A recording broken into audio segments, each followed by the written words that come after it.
Okay, let's make sure everything is working. So, oh, I need to turn this music back on in Caves of Cut. I've actually had the music off for the longest time.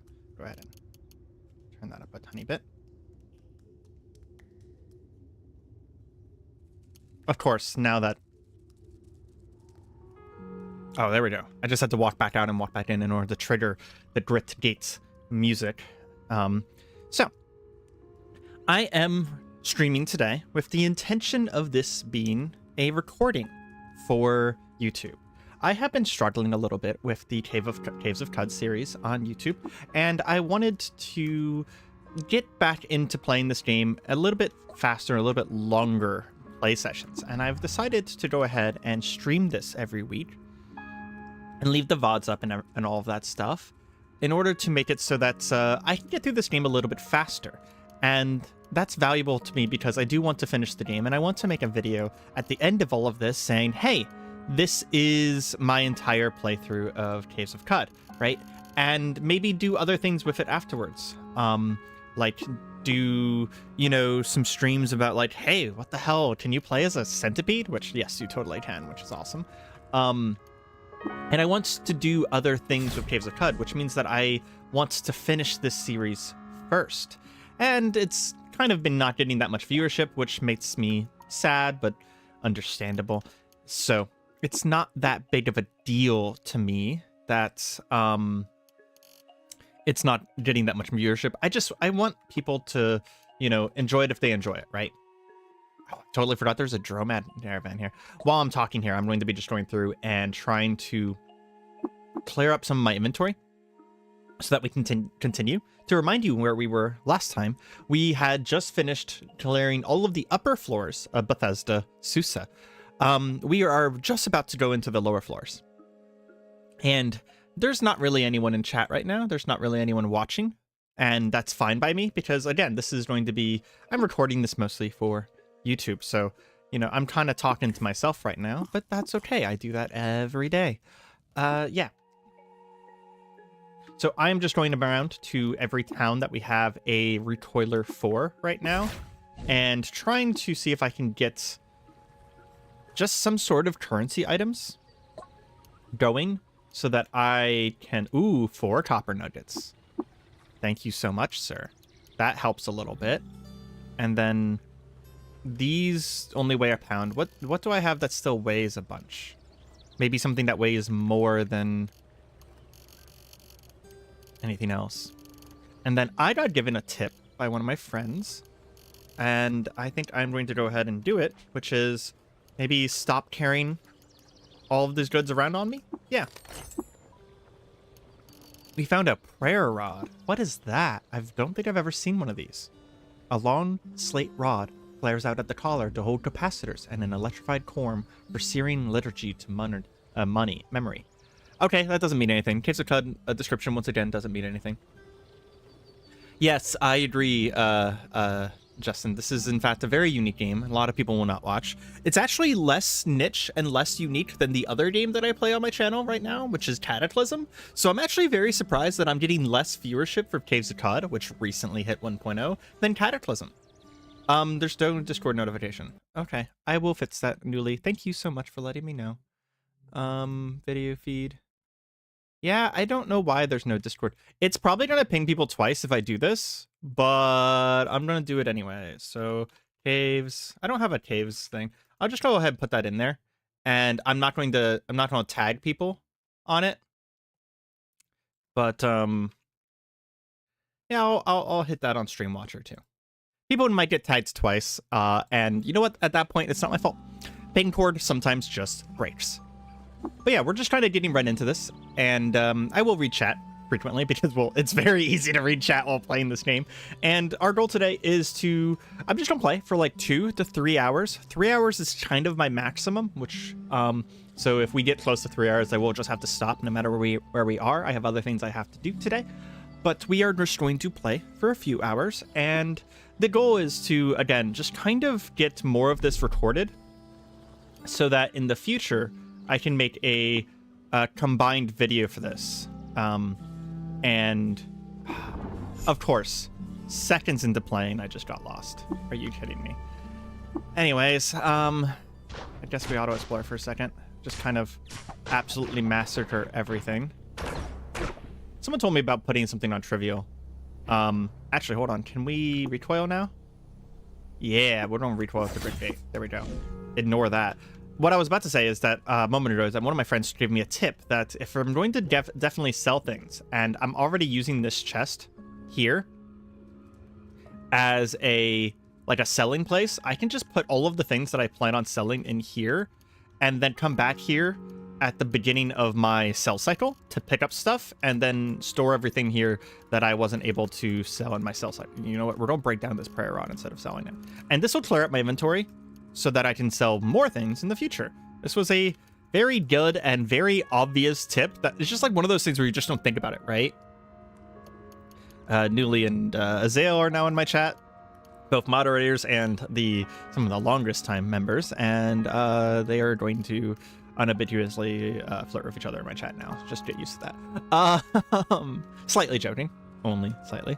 But anyways, yeah. So we're going to try and finish Bethesda Susa today, and then we'll just see how far we can get after that. Yeah, you think I'm joking, Justin? I'm not. They're in my Discord every day talking to me incessantly. So like, you know, they're good friends of mine at this point. So like, I am joking. I am not being mean. They know that as well, theoretically. Okay, while we're here, might as well, we have way too much money, so we might as well identify some stuff. Do I need these gloves on anymore? Yes, I do need these gloves on.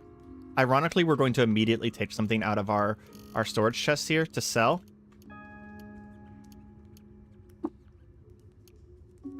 Man, switching between Cataclysm and Games of Cut is very fucking difficult. The keybinds are close, but not identical, so like you get stuck. Oh, that sells for way too much. Okay, that's annoying. Sorry about this.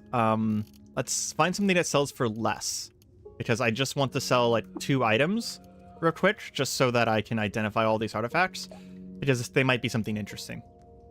Another thing that I realized that I was forgetting to do. Hey, Code Red. Another thing that I was realizing that I was forgetting to do is to go check for recipes. Ooh, a sniper rifle. Fancy. Sniper rifle is not for this character, but that is a good thing for a future character. I've been forgetting to go check for recipes at various tinkerers. So I'm actually going to go to Joppa right now, which means I have to recharge that one. Joppa recoiler, recharge it. Yeah. I'm not moving around enough for the solar recoilers to keep up. When are we having Blaze Blue update? Oh, probably today's Wednesday, so tomorrow. I will record that later tonight for tomorrow. That is in the plans. That is in the works. Yeah, but I need to be looking for more of these data discs because I have a lot of tinkering. Like, right, I have Tinker level 2, which is a lot of stuff. But if I go to the modifications tab, I do not have any modifications. It's actually a big deal. I was thinking about it after last episode. It's like, we found that legendary plate mail, right? But we weren't able to use it because, well, I don't have any of the interesting modifications. So we need to be looking out for these item mods. Now, spring loaded it's just bonus move speed, and displacer is arguably bad because it teleports a target every time you hit them. Excuse me. So I don't really want either of those, right? Grenade launcher wouldn't be bad, but we have a grenade launcher. We'll eventually be able to learn that, so that's not worth taking. But we want to look for these more often. We also want to see if we can find a programmable recoiler so that we can get a recoiler set up in Sit Stay Still, because Sit Stay Still is incredibly useful. But yeah, I've done enough just meandering here, and it seems like there's a couple people in chat now. You know what? I'm going to cheat. I got lost, so I'm just going to go to Kyakua real quick and then go from here instead. But there's enough people in chat now that we are going to... I do not care about roasted boar. We're going to go ahead and head back down Bethesda Susa. Now, I am very excited for the lower levels of Bethesda Susa. And one of the reasons I went around and sold everything, and if you know that I'm playing on roleplay, that means that you know that I just set a checkpoint by leaving a town. That's important because I want to do something stupid. And I think it's perfect for stream because if I did this in a video, I would most likely, we actually don't take the elevator here. Oop, I need to stand on the elevator. We're most likely going to die multiple times. And if I did this in a video, I would also most likely probably leave out a lot of this from a video, right? So the fact that we're about to do something dumb is really good that we're doing it on stream. So this is the first floor we haven't explored. There's a bunch of these, let me actually show you what they are. There are these frosted pillars surrounded by glass. They are cryo chambers created by the eaters. There's also one enemy. Oop, I pressed the wrong button and I tabbed out. There we go. There's one enemy on this floor, a phase spider surrounded by phase webs. We'll show off what that is first, but we are going to explore the floor a little bit and make sure there's nothing in these cryo chambers. These cryo chambers can have stuff in them, and it's kind of random, but there's another floor below this that has cryo chambers that aren't random. They always have the same things in one of them. And, you know, it's a sci-fi game, right? So the smartest thing to do would be to go down to the cryo chambers and to never interact with them, right? So you might look at my chat right there, and I passed a phase web, and I got stuck in it, and it phased me out, but then I broke free and phased back in. So there are two ways past this door right here. This door will not open, the frozen fused secured door, because it's fused. So you can't open it. You can't even open it by touching it. You don't know what's going on. This is Cataclysm Dark Days Ahead. Or, sorry, no, fuck, Jesus. This is Caves of Cud. God damn it. This is Caves of Cud, and I'm halfway through a run, so I apologize. There is actually a full series of this, or a half of a series of this on my YouTube, and I started streaming it because I want to play more of it at once, and trying to continue the series. So it's kind of going to be in the middle, but if you find it interesting, stick around. I'll explain things as I do them to the best of my ability. But yeah, so there's two ways past this door that are, well, there's more than two, but there's two obvious ways past this door that are kind of interesting. So it's a fused security door. Even though I have psychometry, which would normally allow me to touch a security door, learn the passcode, and go through, I can't do that because it's fused. It's closed shut. Next to it is marble walls that are also very hard to get through. I could sit here and try and bash it down with my hands. I would eventually be able to do that, and that's fine and all. However, I mentioned before that I picked up a pickaxe for one specific reason.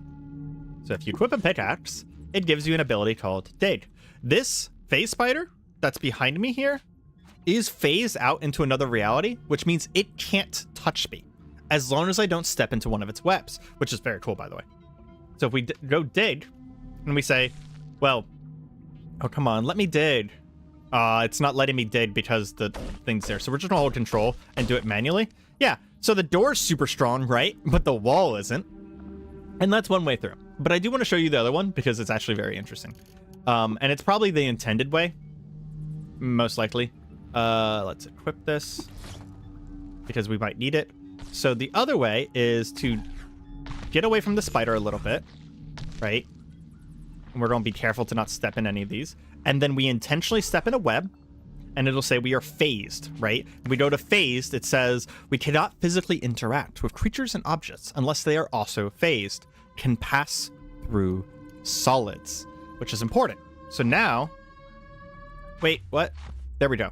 I was phased and stuck for a second there. So now you can just pass through that wall. Instead of cutting the wall down or trying to go through the thing, you intentionally use the mechanics of the phase spider to get to the other side. And then we're going to go down a level. That's not the hard part. This room is the part where we're going to do something stupid. There's always some enemies here, though. So there's some friendly barothermites here. That's interesting. I don't think I've ever seen barothermites here before. But there's also a juicing cannibal. So we're going to freeze him and charge him. And by the way, this whole area here, you see how there's stuff like frozen around here? That's why I have all of this anti-cold stuff on, is because if you came down here without that, you would actually freeze every few seconds. And we're going to start looking at these enemies. So there is, in this cryotube, a phase spider. That's probably where the other phase spider came from. It broke out of a cryotube. In this cryotube, there's nothing. In this one, there is a Yempurus phi, which is a type of psionic plant. Oh, they're fighting. I just realized the mechanimists, even though they're friendly to us, they're not friendly to the barothermites. So they're actually fighting. I don't know if I want to get involved in that, but there is a watershed of honey here. We're going to take that with us. In this one, there is Sad Amus, the Sky Bear. A whole man is formed of skin stuff that mirrors the subsurface scattering of rivulet imperfections of sculpted marble. He is white and pink and blushing with the sanguinity of moonlight filtered through a sieve of monofilament chrome. Caves of Cud descriptions are so useless. Okay, so this guy is, I believe he's an eater, which is one of the ancient people. He is a genetically modified individual who is literally a bear wearing a jetpack. So he has, if you can look at it as equipped here, he has equipped the flume flyer of the Sky Bear. He also has a ceremonial Vibro Krepesh. So the Vibro Krepesh is actually one of our worst enemies because we have all of his armor value. Vibro Krepeshes automatically ignore your armor. Now, there's a good side and a bad side of that. The good side is that he won't repeatedly penetrate our armor, which means he won't do multiplicative damage to us. There's also a Rhinox in here. Rhinoxes are scary. However, he will, anytime he attacks us, he will hit us. Every single time. He also has a rocket launcher normally, but it doesn't seem like he has a rocket launcher right now.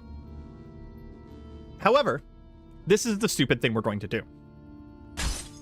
We're going to break his containment. We're going to shoot a beam at him to do a little bit of damage. We did nothing because he's already too cold, I think. He is going to be hostile to us. We don't want to step in there because that thing is filled with cryogenic mist, right? If we try and charge him or anything like that, we are going to be frozen. So I'm going to press T to throw. And, oh, that was a stun grenade. That's not useful. Don't I have any hostile grenades I can throw at him? Let's see. I mean, I could hit myself with a blaze injector, which makes it so that I can't be frozen. I can go in there and hit him a few times. That kind of seems like cheating, but like, there's no cheating in Caves of Cud. Caves of Cud is a brutally hard game, so like, that's just winning, not cheating. Oh, and I just realized at some point that I must have pressed F2, so I wasn't recording. That's fine. I can get a little bit of this from YouTube. Is he going to come out? The mist is going to slowly dissipate now that I've broken it. There's a phase spider here, but it can't hurt me. Let's see. Do I need to break more of it? Break more of the glass? I could also pull out my digging tool again and break these frosted pillars because they're the ones that are emitting the cryogenic stuff.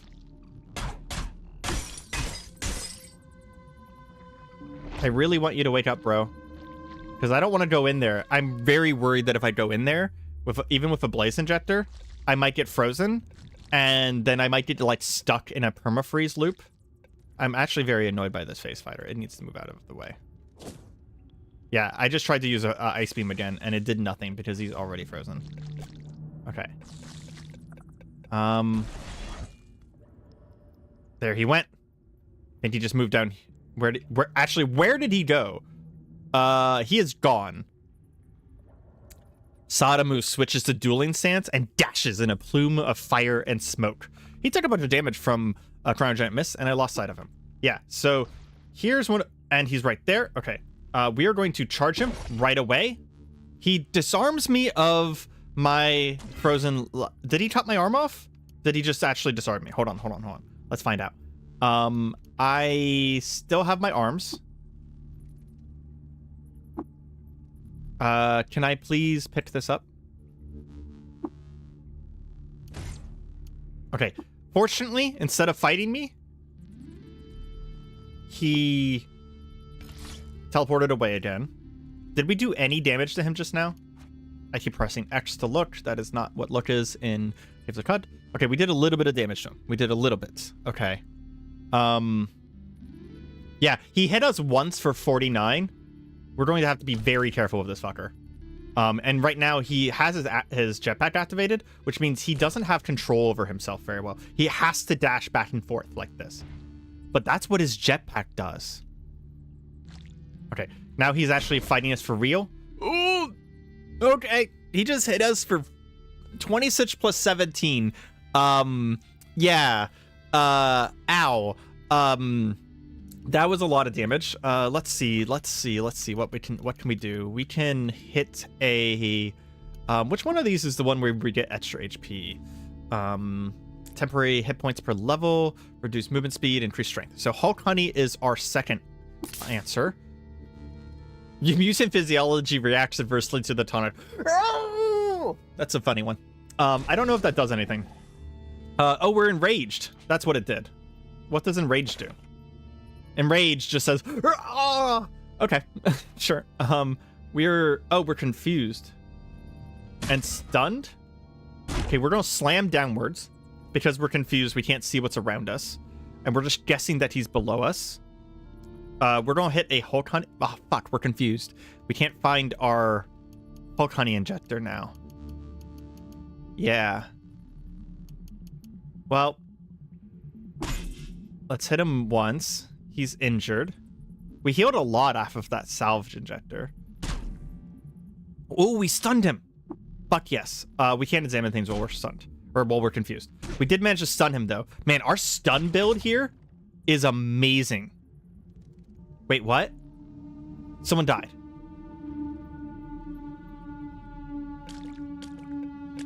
I don't know if it was him. We're just gonna wait a little bit. Wait for the enrage to wear off. We can't rest because there's someone too close. Did we kill him? Oh my god, yes! I can't believe we killed him on our first try. I've never killed him on my first try before. So we're gonna take his jetpack. His jeweled sandals they just sell for a lot. He has a floating glow sphere, which sells for a lot. And then he has a ceremonial vibro travesh. If we were running long blades, we would use this right now. So there's this little symbol here. That's normally where the penetration is. That normally tells you how many armor points you're going to penetrate on average. Yeah, it says infinite. Yeah, you just penetrate infinitely. So you just penetrate once, guaranteed every time. This is good if someone has more armor than you, more armor than your penetration. This is bad if they have less armor than your penetration. Because if they have less, you would have penetrated anyways, and you could actually do double or triple damage by penetrating multiple times. But it also does 1d10 damage. So it's a very good early game weapon. It's also very good for killing stuff like the Kragmenches that are around here, because they have a ton of armor, right? I'm actually going to talk to this legendary Barathermite over here, and I'm going to do the water ritual with him. Oh, hey, he can teach me a mod. I don't care. I'll share a secret with you, though. Get a little bit more reputation. But anyways, so the reason I wanted to do this, I might go save to be, and you know what? I'm going to be a coward, and we'll go back to Grit Gate. Oh, there's hostiles nearby. Hold on. I need to exit a little bit.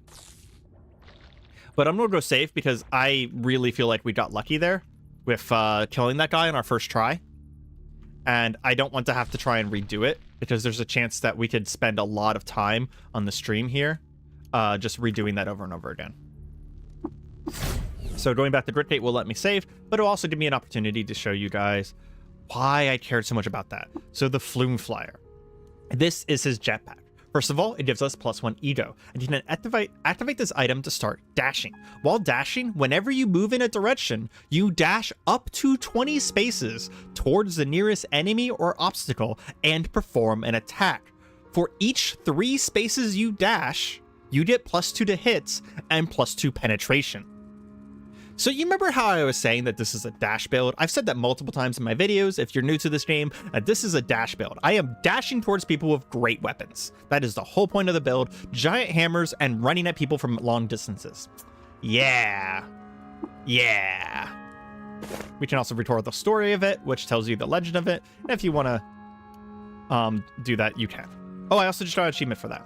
So I'm going to go to this. I'm going to go over here, and I'll just show you how this works, because there's nothing hostile up here. So if I stand in the center and I press activate, I need to go ahead and move this up my bar a little bit because it does not need to be at the bottom there. Move it down all the way, let's say below flight. So my number 6 button now.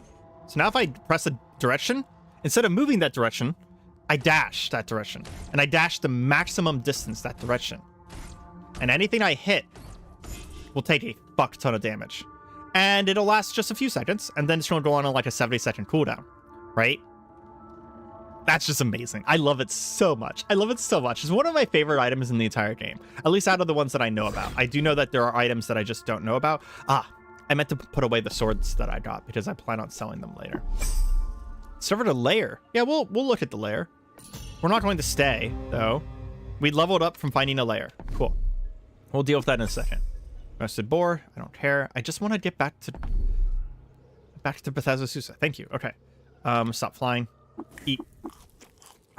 We did level up. We have 2 points. Freezing Ray is quite good. We do want to level our wings because eventually we'll be able to charge farther. I did look that up between my last recording and now. CUD is in fact a traditional roguelike. So it is a turn-based, hard, very hard, very complicated roguelike. Think Adam, think Cataclysm, think Tales of Majaya, etc. Unrelated, I see as an 8th directional dash. That's amazing. That's really cool to hear. We're also going to... We can level this up one more time safely. So we're going to do that as well. We'll level up Freezing Ray. And then let's spend our skill points super quick. We have 300 skill points. Hot damn. Let's see. We don't have enough strength to grab Sweep. Sweep is the ability to take a two-handed great weapon. So, not great weapon, but a heavy ranged weapon. So like a Gatling gun or grenade launcher to sweep across. Yeah, so it's...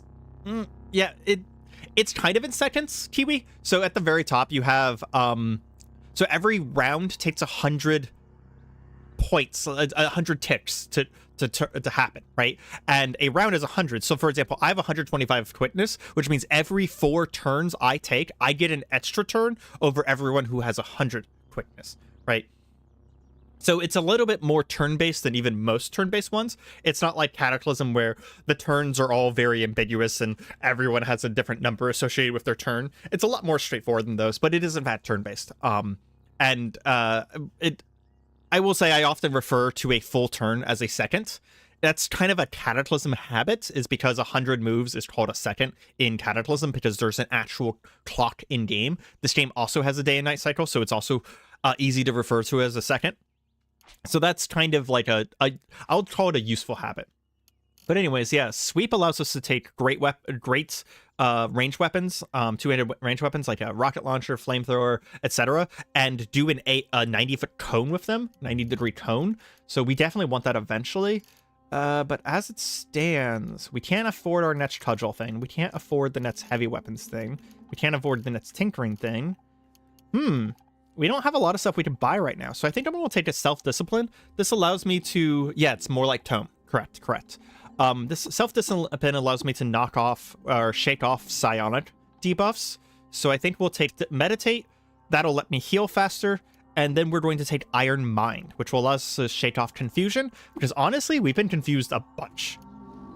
Fasting Way also means that I hunger and thirst at 1/2 the normal rate. If you don't know this game, water is also your currency. So if you are drinking water by traveling the map a lot, you're actually drinking your money away. Now, hunger doesn't matter, though. Hunger is kind of more like a debuff. I don't think you can even really starve to death. Anyways, let's head back down to Bethesda Susa. And we're going to find out whether I have enough reputation with the Barathrumites. Not the Barathrumites. What are they? The Mechanimists. The Mechanimists own a chapel at the bottom of this dungeon. And there is a thing called the Baitil, which is a rogue AI.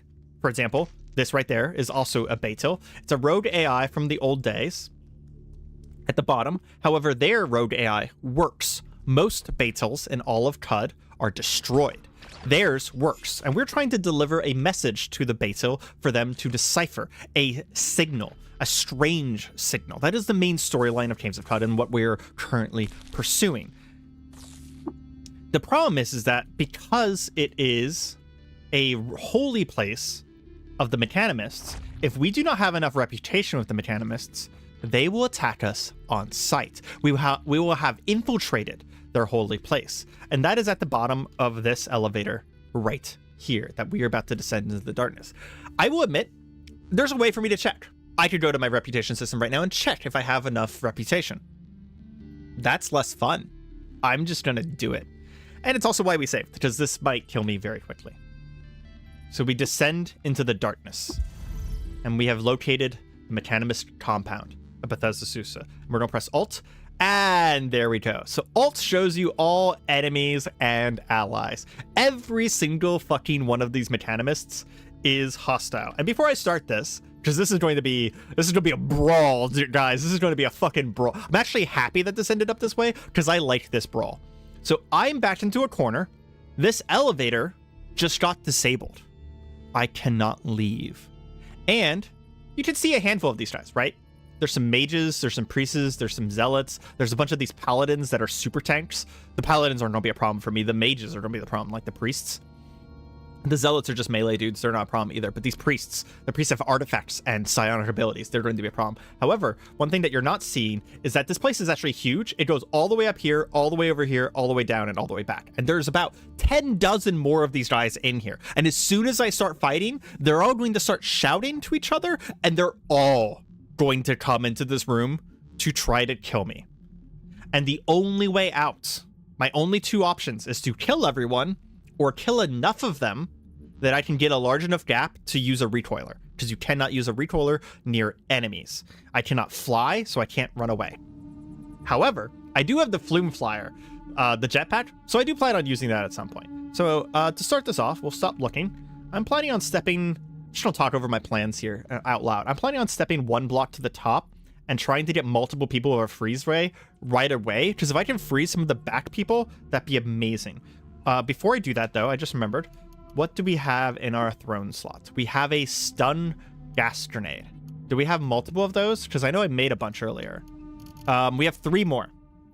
So I think before even moving, we are going to throw the stun gas. We're going to use our mouse to throw it specifically to a spot. And we're going to throw it right here. So anyone stepping towards me is going to step into that stun gas. And because we have so much quickness, they have not gotten a chance to move. So instead, I'm going to charge this guy. And as I charged him, we daze him and stun him in one fell swing. We could turn to kill this guy. And there is a good idea for the idea of killing this guy right away. I will say, Kiwi Satan, actually, I think you're one of the people who asked me this. You actually don't have to kill everyone. I'm just choosing to. There's actually a purely pacifistic way to end this. I'm choosing not to because I like fighting. And this is a really hard fight, and I like it. So instead of killing the paladin right next to us, because he's stunned, I'm going to hit the paladin to the south of us with our slam. That's going to knock him back and stun him too. This guy is still stunned, so we're going to fire our ice beam at him and the other one. Oh, we killed him. Hell yes. Okay, one paladin down. We'll just hit this zealot real quick. We kill the zealots very quickly. We can one-shot the zealots, so they're not a problem as long as they don't swarm us. This one is no longer stunned, but he is wounded. We'll hit him. Oh, we got a fucking crit. We hit twice with the lacquered hammer. So it says that we penetrated twice. Did 21 damage to him, just completely destroying him. However, there is a cyberneticist who is coming in with a shield that he has activated. That's actually beneficial to us because while he has this shield up, we can't attack him, but he can't attack us. And he's going to block everyone. And he just pushed me into this wall, which means he pushed me into his shield. Which means I can kill him. Because that was dumb of him. I'm going to step here. I'll press 6. So now my Flume Flyer's on. You know this guy back here that I'm worried about? Hi there.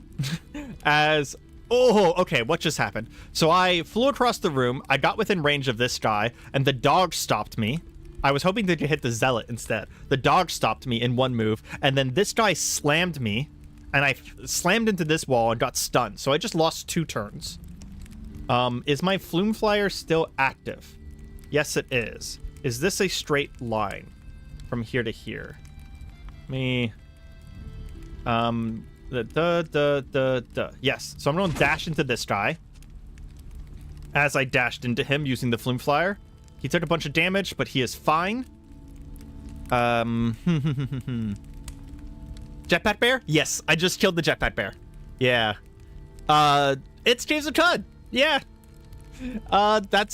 He was a bear that had a jetpack, and I stole his jetpack, and it makes me do crazy things. We're gonna kill this dog We're still dashing, so we're gonna dash over. Ooh!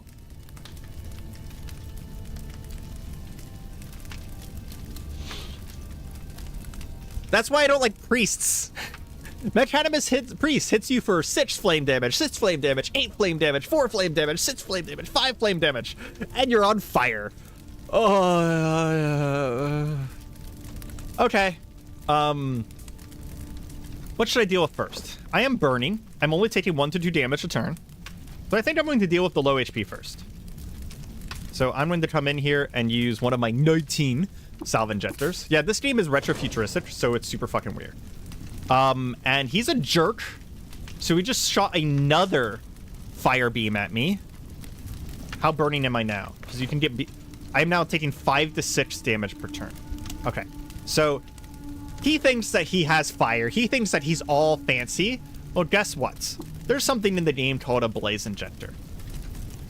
I will gain 100 heat resistance, and I cannot be frozen, and heat damage to me ideal is increased, and I gain increased quickness.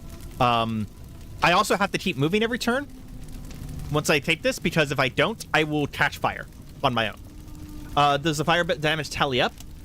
Yes. Every time he hits me with fire, there's a small chance every time he hits me with that particular ability, because it's not just like a gun or anything, it's actually a psionic fire ability. There's a small chance he sets me on fire. Each time he sets me on fire, it can set me more on fire. I do not know what the cap of setting someone on fire is. I've never reached it. So it's that high. That cap of setting someone on fire is high enough. I've never reached the cap before. So I don't know how much he can set me on fire. So I'm going to use this blaze injector so that I'm relatively immune to fire now. So I'm just going to walk around on fire, right? And I kind of want to get out of here. So what's my best way out? I am still dashing. So whenever I move, I will move the maximum distance up to 20 tiles in a direction. Let's see. So the only real place that I can move is I can move right here to the sconce. And I'll be out of the range of the 3 paladins that are coming in. And I'll be near these zealots who I'm not worried about. I can one-shot those zealots. I can go to the paladin, but then everyone's going to close in on me. I think we're going to do that. So we're going to go up to here. And then I'm going to shoot a frost beam down this way. Ah, shit. We just took a ton of damage. Is this Uber Nostrum time? Uber Nostrum is going to give me an insane amount of regeneration. And if I'm under the effects of Uber Nostrum when I die, I probably won't die. It's basically like Wolverine regeneration for a few seconds. How much am I burning now? Only 5 to 6. The salve tonic is still going. Wait, the salve tonic's going, but not the other one? Did the other tonic fail? Was I not paying attention, and did the blaze tonic fail? You know what? Salve tonic is going to heal me. Can I scroll up and see? 15 points. So the salve tonic will heal me 15 points each turn. I am still dashing, so I could get to here. This guy's going to shoot me with another beam. He only did 12 damage this time because I'm so resistant now. Yeah, do I have... I don't have the 100 fire resist. So I think that tonic failed. I'm a mutant, so there's a chance that I failed the tonic. The jetpack does do things for me. So you missed the description of it. I would go over it very quickly. So it gives me this special move called dashing. I move up to 20 squares in a direction. And whenever I move, for every 3 squares I dash, I get +2 to hit, which is my chance to hit the people, and +2 penetration. If I penetrate their armor multiple times, I will do multiple times the damage. So if I penetrate someone 3 times, I will do 3 times damage to them. Kind of a unique calculation of damage. Also +1 Edo. It just makes me feel cool. Which actually the Edo is really useful for me because I was lower Edo than usual. So it's actually, the Edo is useful. I started with 14 Edo, which is bad. That's technically a negative. If you think about it in D&D terms, a 14 Edo is a -2. I have -2 charisma. So, okay, I need to think about this. So I can dash here. I don't know how long I have left on dashing. So while the jetpack is going, I will move the maximum distance up to 20 squares any direction I go. So if I move right, I will go all the way to here. This guy will step in. He'll Actually, he'll step here. He might not get a chance to shoot me again. Let's do that. Soothing Tingle fades. He did not get a chance to shoot me. I took 4 damage from the fire on me, but I did not get shot by new fire. So I am going to take a new salve injector. Physiology... your mutant physiology reacts adversely to the tonic. Your skin starts to knot and misshape. Ooh, that's a bad one. That gives me floppy. So basically, my bones stopped working. And I have a chance to fall prone every time I move, which is going to cost me a turn if it happens. Weird artifact that explodes. So they just tried to throw something at me, and they just froze all themselves. That's funny. Okay. Why are they on fire? I think they set each other on fire by accident. I am no longer dashing, so if I move now, I will only move 1 space. But the salve tonic still goes off even if it reacts badly. Okay, I fell prone and he cast a confusion ray at me. But I was healed for 30 points of HP. So how confusion works in Caves of Qud is I can still see everything I can see, but it's jumbled. These spaces are probably not here. These guys are probably not in these locations. I basically have to try and remember where everything was. If I remember correctly, there was an open space to the north of me, so I'm going to move there. And then I'm going to move... okay, so there's no open space to the top left of me. I'll move 1 to the left. Ooh!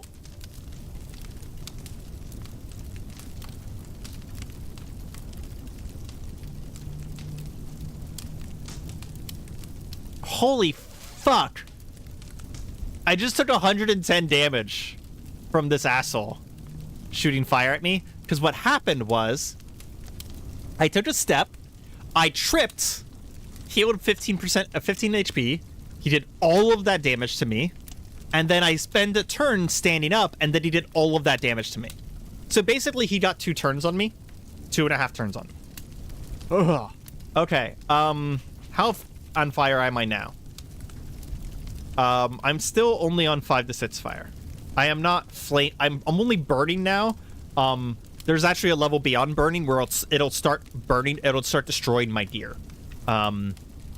Okay. How do I deal with this? If he hits me with that much damage again, I'm just screwed. Salve injector will not help me with that.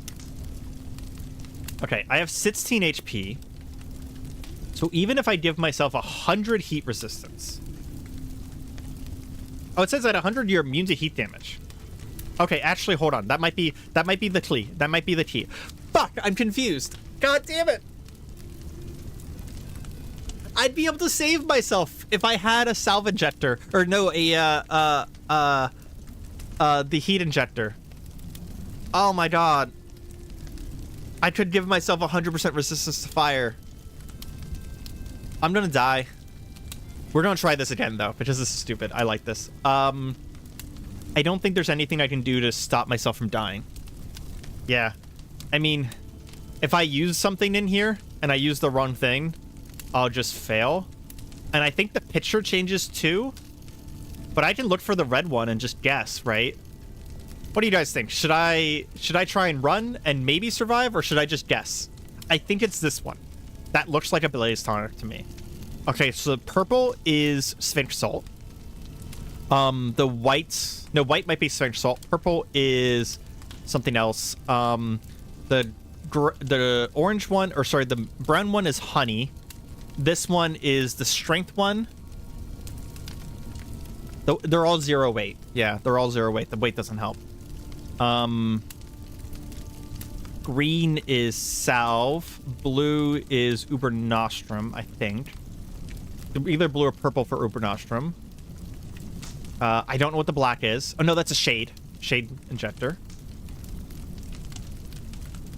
So, blaze is either the red or the purple.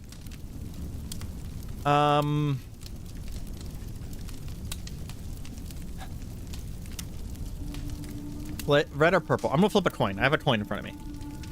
Okay. Heads, we're going to go with red. Purple, tails, we're going to go with purple. That is heads, I think. That's a weird coin. So, red. Fuck. That is not a blaze injector. Damn it. I'm immune to confusion. Yeah. And I'm dead. Yep. Yep. Okay, that was not a blaze injector. We'll reload for checkpoint. Okay, I want to find out what I just took. So the red... this red was Sphinx Salt. Interesting. Yeah, they're all weird colors. Oh my god, the blaze injector's black? Oh, okay, well, we know for the future. Is blaze injector's black, salve is light blue. Okay? I think these colors might actually be randomized per run, so you can't look them up to avoid confusion being, like, too good. Hey, we found the layer again. Which means we leveled again. We'll do our level whenever we arrive, because we're going to get lost a whole bunch of times. There we go. Stop flying. Where's my stop flying button? There it is. Whip up a meal, and we'll do our level real quick. We grabbed a level of Freezing Ray and Wings. We want Wings because when we hit level 25, which we will in a moment. Hey, Mahari. Then we will do an accelerated learning of Wings, and our Wings will jump all the way up to level 10 or 11, I think. Let's see. We will take Self-Discipline again, and we will learn Iron Mind and Fasting Way. Okay, so we're caught back up to where we were before we died. Yeah, all tonics are purple. Yeah, only the injector changes. Yeah, and I do think that the color of the outside of the injectors is random per run, because I do remember my shades being dark, a kind of a black color in my personal run right now. Okay, so we'll activate the elevator, and let's try this again. We got this though. I do think that I was overzealous. I'm gonna wait to activate my flume flyer this time, my jetpack, and I'm going to like kind of handle people as they come to me. Oh, it's snowing there? Yeah, it's been snowing for the last few days near us as well. But fortunately, it's finally started to melt around where I live. It was pretty bad. The ice storm was brutal, very damaging. For anyone who just popped in to know what we're doing, we're at the bottom of the Bethesda Susa in Caves of Cud. We are fighting off an entire cult of people who worship machines in order for us to be able to talk to an AI to give it a strange code that we heard from space. And that's about it. There's a pacifist way to do this, just to remind people. This is not the way that you have to do this. This is how I'm choosing to do this. Okay, so I like my start. We're going to throw a gas grenade that will stun people potentially. Now we're going to rush this guy. Did we stun him? He is dazed. We're going to shoot an ice beam. We're going to shoot it all the way back here this time. Oh, it can't reach back there. Never mind. We'll shoot at these two motherfuckers. That one died. This guy is frozen. Yes, he's frozen, so we don't need to worry about him. We'll slam this guy, knocking him back. He is stunned. We'll finish off the frozen guy next to us. We'll step down, finish him off. And I think this time, we're going to head to the southern region here. Kill this guy. And we'll throw another stun grenade back there. And we're going to head to the southern region here so that we can use some of these doors to our advantage. I don't want to step... I'm waiting for this, by the way. I didn't want to step here. I am surrounded. We'll kill this guy first. Let's go ahead and check our HP. We're good. We're going to ice beam here. Okay, we're going to go ahead and use our first tonic. Self tonic. Slam this guy. Back into the door. Okay. Perfect. Now we're in a place where we are finally in a chokehold. We're finally in an area where we can do this. I didn't start with a blaze because I was waiting for him to catch me on fire. Because the problem with starting the blaze, Kiwi Satan, which is a great sentence to say out loud, is that if we don't move, we catch fire while doing the blaze tonic. So we'll start losing percentage HP. It's the side effect of blaze tonics. So if I want to stand still and fight, blaze tonic is actually very bad. So I'm waiting for him to catch me on fire before I do that. But we now have this spot here where we can trap them in the... And I accidentally moved backwards. We can trap them in the wall, and they can only come in at a certain pace here. They can unfortunately move through each other, and they're actually moving in a smart way, which is very frustrating. And this asshole is actually pushing me with his force field. Okay, so that is another self-injector. He stepped into me with his force field. Okay. Are we actually able to rest? We rested a little bit. Nice. We'll slam this guy. He fell into the paladin behind him and died, and then another dog stepped in, killed that dog for 50. Okay. We have another paladin here. He just slammed us, but it's fine. He got behind us somehow. I don't know how that happened. Maybe he charged. Okay, hit this guy. They're wearing plate mail, so my mad hammer is actually sticking to them and hitting multiple times. That's what the mad hammer does. Okay, we're gonna stand here at this corner and fight them as they come around. Rest in between as much as we can. Slam this guy. Failed. Someone just confusion raided me, and I ignored it. Hell yes. Okay, there's the priest. We have forced the priest into melee range. Fuck yes, the priest is dead. Okay, so the major threat last time, the priest, is dead. And we managed to fully rest up. Oh man, there's so much loot here. So much loot. Look at this. Look at this. Oh man, we're going to get so much stuff from here. Well, we need to finish them off first. Okay, there are still more enemies. We'll freeze this guy. Hit him. Hit the next guy. They're both down. We see a doggo. We'll slam him. Fucking one-shot him. Holy shit. Poor dog. They sided with the wrong team. It's either us or them. Completely murder this paladin. Our build is so good for this. So good for this. The fact that we consistently daze and then consistently stun is amazing. I'm just kind of auto-exploring here to see if there's anything that will help me in this room. There's going to be more enemies. There's one right there. We'll charge him, dazing and stunning him, slam him, just knocking the cages around too. Yeah, that asshole let the cages open. Okay, there's still more. Send a freezing ray at that guy, finishing him off. Charge him from across the room, finishing him off in one shot. There's also a Grand Paladin somewhere in here, which is why I'm still moving so carefully. I really don't want to run into the Grand Paladin by accident. I want it to be a very intentional thing. We're going to take a step back and rest a few turns. Oh, there is the Wardens. Yep. Okay, so there's one downfall is that I think killing these Wardens will lose me some reputation with the Wardens, but we're going to do it. So he's very far away. I'm going to activate the Flume Flyer and dash right at this fucker. So we hit him. We hit him very hard, 12 damage, and immediately dazed him. And he reeled for the force of hitting us. But then he turned around and stunned us, slammed us, threw us backwards, and we lost 5 turns. Okay, so we're going to use the Flume Flyer to fly backwards. And we're going to wait. Exactly. Now he's in a straight line from us again. Get wrecked! Okay. Well, that didn't end up in our favor. So we ran at him. We smashed him with our Flume Flyer. Hurt him a bunch. And then in response to us flying at this asshole at Mach 10 with a jetpack, he disarmed us.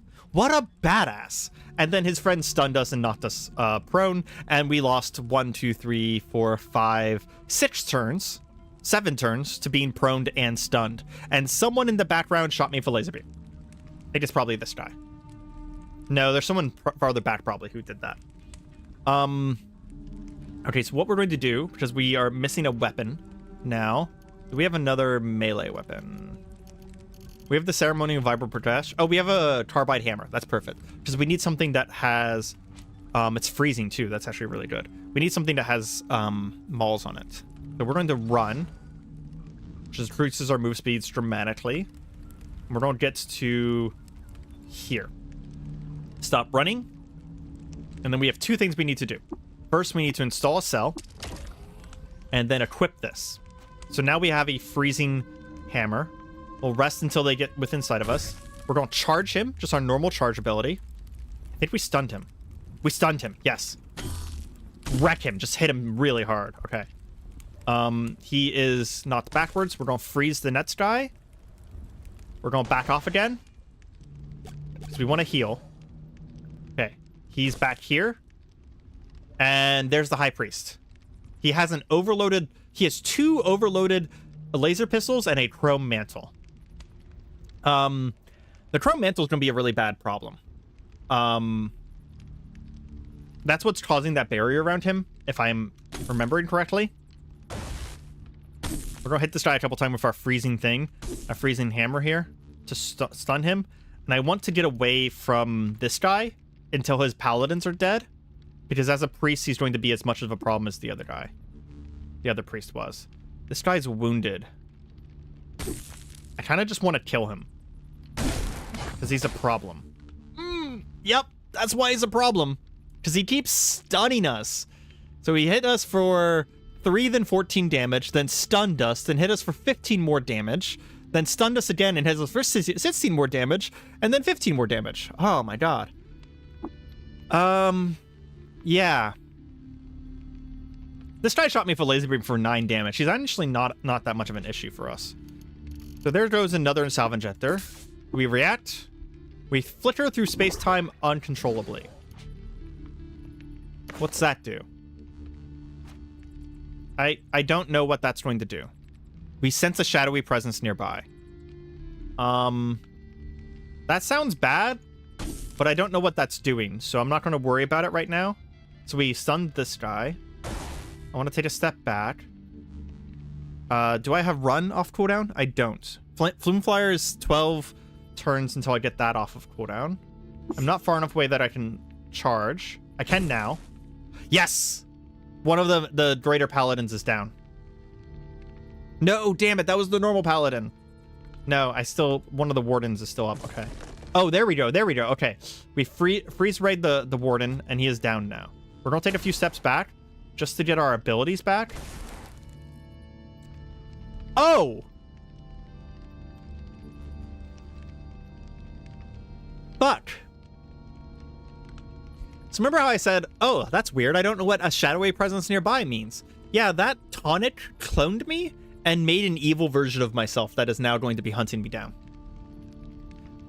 He has all of my abilities. He had all of my HP and my cooldowns.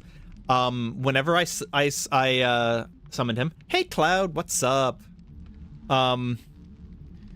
Yeah, oh, a celebrity in chat. Yeah, sure. Cloud's a pretty cool dude. He does YouTube too. You should check him out. He does a lot of roguelikes and hard games just like I used to and still currently do. He's very, very cool. Go check him out. But yeah, we just created an evil clone of ourselves in Caves of Cud by drinking a healing potion. And yeah, they have all of my gear, all of my abilities, and the amount of HP I had at the time I was cloned, which means he is in fact more damage than me. He doesn't have my inventory, though, so we can't use a tonic. But I also don't have the charge ability off cooldown, so he might charge me right away and instantaneously kill me. So I need to think about this. How much HP do I have? I have 66 HP. Do we have a salve tonic going right now? We don't. But I think, is there one of these that makes me more durable? That gives me electric resistance. I think the Hulk Honey is the one that gives me strength and HP. But I'll lose 1% of my max HP each round. Let's do it. Okay. Let's see. That guy's force bubble just turned off. And the shadow version of myself shot me with a freeze ray for 17 damage. I also can't feel pain, by the way, which in this means that we can't see our HP. I don't think, since he's a shadow version, I don't think his gear is going to stay around. There are ways you can do that, though, where you can make clones of yourself and then keep your gear. Okay, so he just charged me, which was the worst mistake he could possibly make. Because I'm stronger than myself right now because of the Hulk Honey. So we just stunned him, smacked him again. We got a crit, so we stunned him again, and he's dead. Get fucked, me. We're just going to beat the shit out of this paladin over here, now that we have the Hulk Honey. We are a strength build with Hulk Honey going, so... We are losing 2 HP every turn, though. So I'm going to do the thing you should never do as a mutant and take 2 potions. They interacted really badly with both of us, and we have now overdosed on Hulk Honey. Yep. This is what our life looks like now. Yep. Don't do drugs, kids. Yeah. So, we are healing and being hurt at the same time right now. I just kind of need to get away and let all of this wear off. Oh my god, am I going to die from the Hulk Honey? How long does the Hulk Honey last? Oh, I can't tell.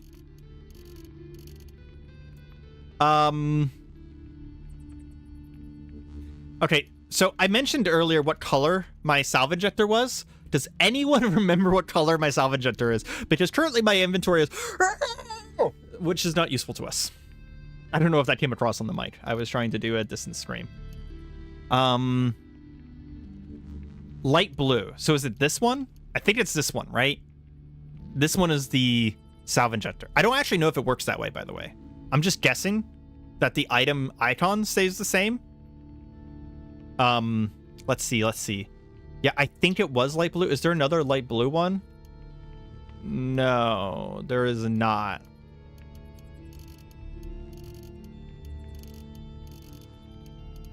Wait, are they changing colors? No, they're not changing colors. Okay. So where's the light blue one?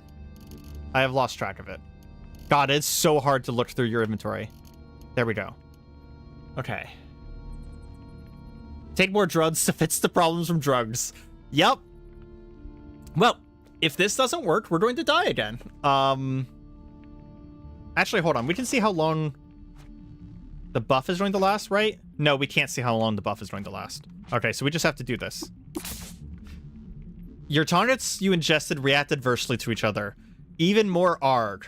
Soothing Tingle. That was, in fact, a salve ejector. We have proven something that I never knew about Caves of Cod. The icons stay the same. So, despite the fact that I am, in fact, now more drug-induced, I am also healing. Okay, we're still taking damage from the Hulk Honey. We just killed something. Muscles deflate. Yes, we survived the Hulk Honey. Holy shit. Can we just close this door? Hi. I didn't know you were in here. There's another paladin in here. That poor man just instantaneously died. Did he teleport? Okay. So instead of taking more drugs, we're going to take some witchwood bark, which just heals us a small amount. And it's less dangerous than drugs. Kill this paladin. By the way, we lit that door on fire by touching it earlier. that high priest is like, we should be proud of him. Okay, he is definitely using psionic abilities. I don't know if he's teleporting or what. Okay, I hate to do it, but we're taking another salve injector. Okay. That one had no adverse effects. That is another warden. What? How many of them are there? Holy fuck. Okay. We're gonna charge him. Let's see. He is dazed and stunned. We'll slam him, knocking him back. He is frozen. Win him again. And we'll just wail on him in the corner here. Can we shoot that guy with an ice beam? No. Because that barrier reflects everything. He's just going to shoot me with that laser gun a bunch. So what we're going to do is we're going to come back here. And we pick up our old mag hammer. Re-equip it. So that we're not using an inferior weapon. Yeah, this is actually the core. This is actually their core temple of their entire religion. So yeah. It is one of their most sacred locations. Basically, if you think about this like the Fremen from Dune, I am in fact attacking like their I forgot what it's called. There's a name for like their most holy place where they produce the liquid of the worms. Yeah. Yeah, I that's funny, Silva. I appreciate that. We are in fact more high than the priest. Okay. What I want him to do is I want him to approach me. Because if he shoves into me, he'll shove his barrier through me.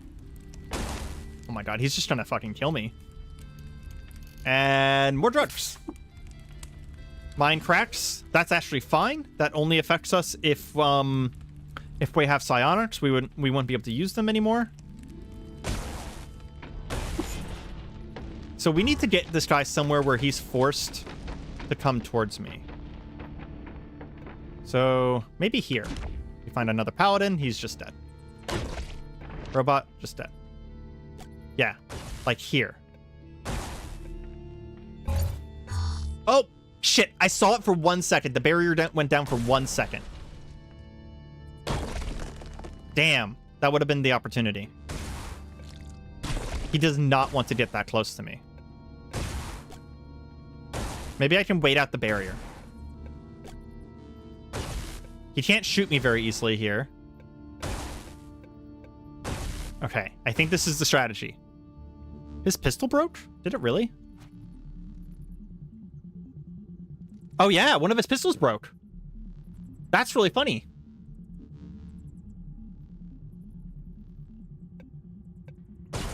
Yeah, those wardens are scary. So if I step into him and he casts... He did the bad thing. Oh, he is so...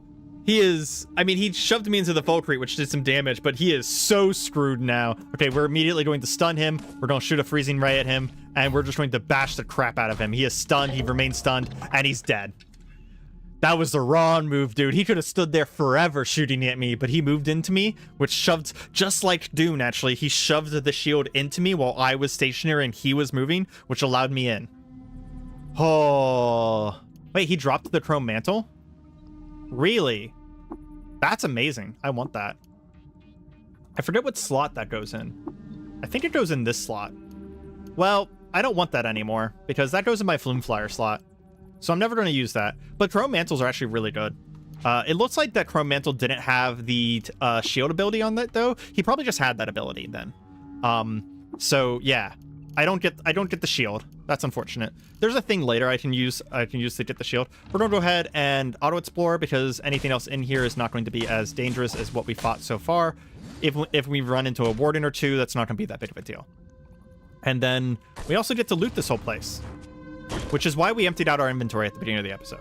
If you missed it earlier, we spent the first 5 minutes literally just emptying our inventory.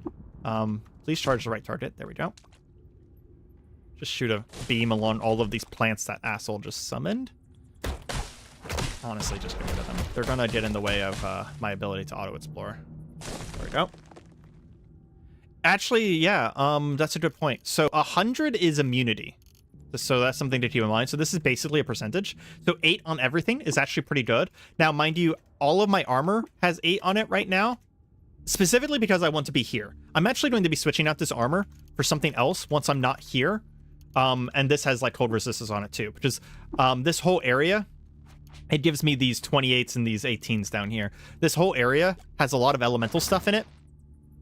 So I intentionally grabbed armor that has a lot of elemental resistances, but I actually care more about defensive value, which basically makes it so that people can't hit me very well. Like even if they do hit me, they just don't do that much damage. We're going to disassemble all of these chem cells because we are already out of inventory space. We'll also disassemble all of... Wait, what? Oh, we can't use our psionic ability. So we're going to disassemble 3 of the 4. Oops, I disassembled all of them. Whatever. Disassemble that. Just getting rid of all of my mechanical bits so that I can carry more stuff. That puts my carrying capacity back at 380 out of 390. That's not that great. We need more strength, boys and girls. Off topic, but I solved your bear problem. Oh, thanks, Mahari. I know that Azael killed a couple of the horror bears in Vintage Story as well. Me and some of the community members, including Azael, including Mahari, are all playing a Vintage Story server. If anyone's interested in the Vintage Story, jump into the Discord. It's a great survival Minecraft desk game. What is this? Oh, that's just a pit into nothingness. That's awful. Don't like that. We're just going to kind of be like Anakin and finish off some scrubs. You know, because that's what that story was, right? Is that he just killed some scrubs. They were newbies. I can't fly down it, Brian, because unfortunately, as much as I would like to, there's a silly mechanic where I can't start flying in a cave. So if that went all the way to the surface, I could fly all the way down it. But because we're starting in a cave, I can't do that. As much as I would want to. And I kind of, on some level, I'm just like, that's kind of lame, whatever. But it is what it is, and I can't change it. But yeah, we're just going to kind of mop up here. We'll take any not too heavy loots that we find. Kind of just murder these people wholesale. And then we will actually do the thing that we were coming here for once we're sure that it's safe. And I am just kind of using auto explore and auto loot here.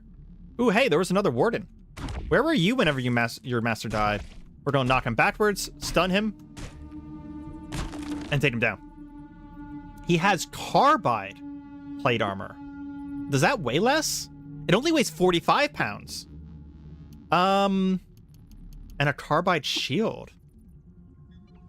Interesting. What slots can that go into? Oh, it has to go into a hand, so I can't use the shield. Start flying on the surface, keep flying your way down. I would be able to do that, but I don't think that hole goes to the surface. That's the problem. There's no hole on the surface of Bethesda Susa. But I do think I want this carbide plate armor. The problem is that it's too heavy, so I'm gonna wait a moment. In fact, what I'm currently carrying is too heavy. Inventory concerns. One day you will play a video game that does not have inventory concerns, but it's not going to be today. I'm going to drop... Oh, that's one of the reasons. I'm carrying so many Warhammers for some reason. I also have this guy's overloaded laser pistols. You're right, he did break one of his laser pistols. Am I carrying anything else that I don't want to carry? I picked up a bunch of water. There must have been clean water on the ground. Okay. We'll come back for that armor. This Betel right here is who I want to talk to, but I do want to make sure that the place is safe first before I do that. Another paladin. Just take him out real quick. I think my character just auto-picked up that freezing... It's because it's freezing, so my character thinks it's more valuable, so that he keeps picking up the freezing ones. I don't know how to stop him from doing that. Hello! Welcome to Caves of Cod. I am continuing my YouTube series. I'm in the middle of a run. We just finished off Bethesda Susa, so if you know anything about Caves of Cod, you know where I am, and you know all of the people I just murdered. We just murdered so many cultists. Oh my god, he keeps automatically picking up these freezing hammers. Please stop it. They are so heavy. Ooh, some lore. We have a slate frock with some Reshef lore. In 3BR, Rebecca betrayed Reshef by stealing the Mark of Death from the gate to the Tomb of the Eaters. In punishment, Reshef excommunicated her from the Sultanate. I always find the Reshef lore to be very interesting because it's the only lore that is consistent between every run of Caves of Cod. You don't find it in a consistent pattern, mind you, but it is the same lore each time because he was the last... Oh my god, I found an Argon pistol? Oh... So Argon pistols and Argon rifles, Mahari will actually recognize these because I like these weapons so much I put them in a recent tabletop. Argon pistols and Argon rifles fire a straight line beam of energy that goes forever. Yeah. Process that for a second. Argon rifles and Argon pistols will continue to pass through enemies until they run into either a target, a wall, or a person who it fails to penetrate. And it has 11 penetration. So for reference, I am wearing plate mail and I have 7 armor. So it would pass through me. So there are walls this thing will pass through. It will pass through multiple walls and it will just shoot in a straight line. You do not shoot these near civilians. People will randomly die. Now, I don't want the Argon pistol. We will just sell that. But if we find an Argon rifle, yes. Iden rifle is top tier for me. Now, mind you, it's not a heavy gun, right? But there is something called a linear cannon that does the same thing, but we're not going to get a linear cannon anytime soon. Okay, nowhere else to explore. Perfect. So we're going to come over here to the actual quest objective, and reading voice, go. Insert disk, complete quest. We have completed the step, decode the signal. We have spoken to the Beto. The advanced ancient eater AI has decoded the strange signal from space. We gain a level. Our genome enters a heightened state. We've already decided previously we were going to use that on wings. Our wings now advances 3 ranks to rank 10, and our maximum rank for wings is now 13. That's how that works. Our next advancement will be at 35. That will be probably at the end of the game, so just expect to not get another one. Oh, it doesn't give me any lore. I thought it was going to give me lore. But let's look at our wings real quick. So what do our wings do now? We can now charge 5 spaces instead of 4. And we get increased 110% move speed while we're sprinting. So we're 200 and... So sprint speed is normally 200. So now this is 310% faster. A sprint. All my sultans except the last one before Reshef were absolute psychopath killers. That's actually really funny, Teresa, because in this playthrough, one of the sultans was a pacifist and he did nothing. He has failed to do anything his entire sultanate, and I keep reading the lore and kind of chuckling to myself because he is like a literally useless sultan. They were born, they made friends with baboons, friends with robots, and then they died. And nothing happened in their entire rule. Now, mind you, I don't have all their information yet, but it's really funny that the random generation was like, yeah, this guy was worthless. he was just a sultan for, 70 years and just accomplished nothing, which I can relate to that. So, okay. Oh, I have a point to spend. This point won't give me a larger charge distance, so I think we're going to start spending on Freezing Ray and Hide and Quickness. We also could start spending on Psychometry to get our higher complexity so that we can identify stronger things. In fact, I actually think I'm going to do that because that's really nice. So Psychometry, Two-Hearted, Quickness, and Freezing Ray. That's going to be where we're spending our points for now. We don't have any more strength, so we still can't learn the things we care about. So we're going to learn either an endurance thing or something else. Poison tolerance, swimming, weathered. None of that matters to me. I don't care about swimming. I just fly across it. Lionheart. Will shake off fear. I mean, I think maybe I just saved my points. That's not that big of a deal. Okay, so now for a new challenge. We have 8 inventory slots. I want one of the sets of armor. Is there anything I can drop? Several things I can drop to pick up this fucking armor? Okay, so I can get rid of these chem cells. That's a start. I can... I don't want to disassemble that lead acid chem cell, by the way, because it does actually have acid in it. And if I disassemble it, all the acid would pour onto me. And as funny as that is, let's not do that. Because acid can break my stuff. I don't need this steel buckler anymore. So we can go ahead and drop that. Where did it go? We can drop that because that's 8 pounds. Where are we now? We are at, I don't know why I closed my inventory to look at we are at 372. How much does this armor weigh? 45. You know what? Let's go ahead and pick it up so we see how negative we are. So we need to drop 27 pounds. We do not want to disassemble the Iden pistol.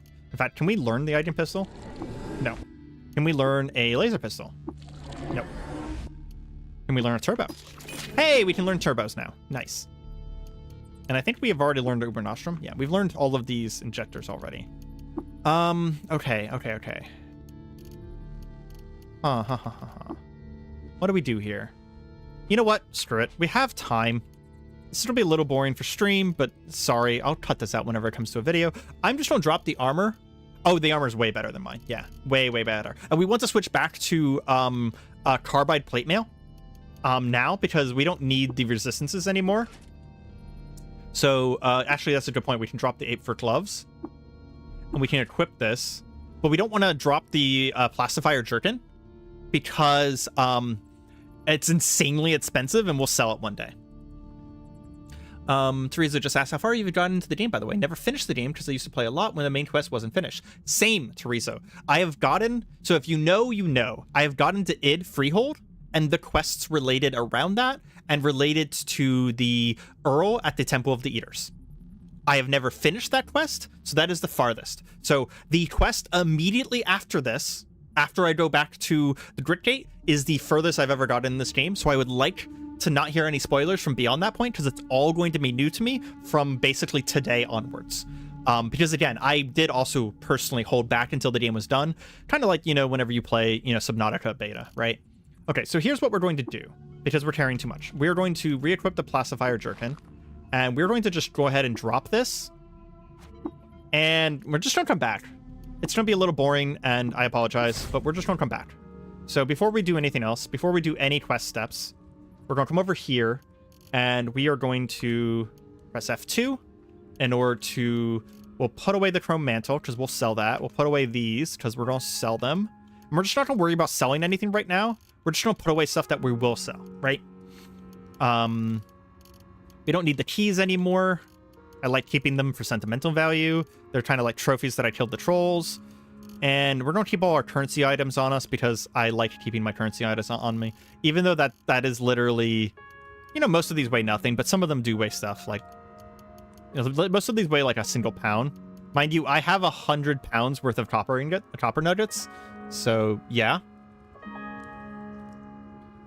I don't... Yeah, so if you don't know about going towards the id area as a quest, then I did get a little bit farther than you. It's not a quest in id, it was near it. Yeah, I have a lot of money, Terizo. I have a lot... Okay. You think that's a lot of money? Alright, hold on. You're not understanding. Look at the prices of my sell list here. Everything in this chest is something I'm selling. Everything. 2,000 here, 2,000 here, 1,300, 2,000, 1,300, 1,000, 1,700, 1,700. Yeah, I have a lot of fucking money. In fact, it's actually a problem that I can't get enough currency items for all of the items I want to sell. Anyways, we're at 326 now. You know what? We're going to leave our armor behind as well, because we don't need it. We're going to be picking up armor when we get there. So we'll leave that behind. We'll leave that behind. What else is causing us weight? I think it's honestly mostly our trade goods. Oh, and the fact that we have a bunch of water on us. That's what's doing it. Okay. We're at 305. Okay, we can officially pick that item up now. I am going to recoil to Tiaku, because it is going to be the closest, and I will check the two merchants here real quick. Make sure that they don't have trade goods to free up some inventory space. We're not going to check anything else. They do not have a trade good. Let's check the Dromad trader. I'd love to diversify my assets. I have bought every single trade good that every single man has offered to sell me. I have been able to buy every single one. They just don't have that many things. I am trying my best, man. I am legitimately trying my best. We definitely don't want to fight anything right now. We're not wearing armor. And we're going to head back down. Excuse me. Asshole. Oh, shit. Reputation. Hold on. Mechanimists. Where are the mechanimists? Hit freehold. Wardens. Are they hostile to me now? Mechanimists. Mechanimists don't care about you, but aggressive ones will attack you. Okay, so they're only at 10 reputation, so this is salvageable. I can still go to the Sit Stay Stilt. That's fine. I was worried that if they were fully hostile to me, I would have lost access to one of the towns, which is a solvable situation. There's ways I could have dealt with that, but it would have been bad. Because I want access. Sit Stay Stilt is our largest town in the game, by a pretty significant margin. So losing access to it would have been actually a significant mistake. Yeah, I am going to have to go over there and throw tech in the hole. That's probably what I'm going to do. If I wasn't allowed in there, I'd have to do something slightly different. But yeah, I think next stream, because I'm going to stream this every Wednesday now, until I beat the game. And then I'm going to make a compilation video for YouTube. I talked about this at the beginning, but you could rewind and hear my full explanation if you want to. And only you guys on stream are going to be hearing this. But yeah, I'm going to make a full compilation of all of Caves of Cud, start to finish at some point.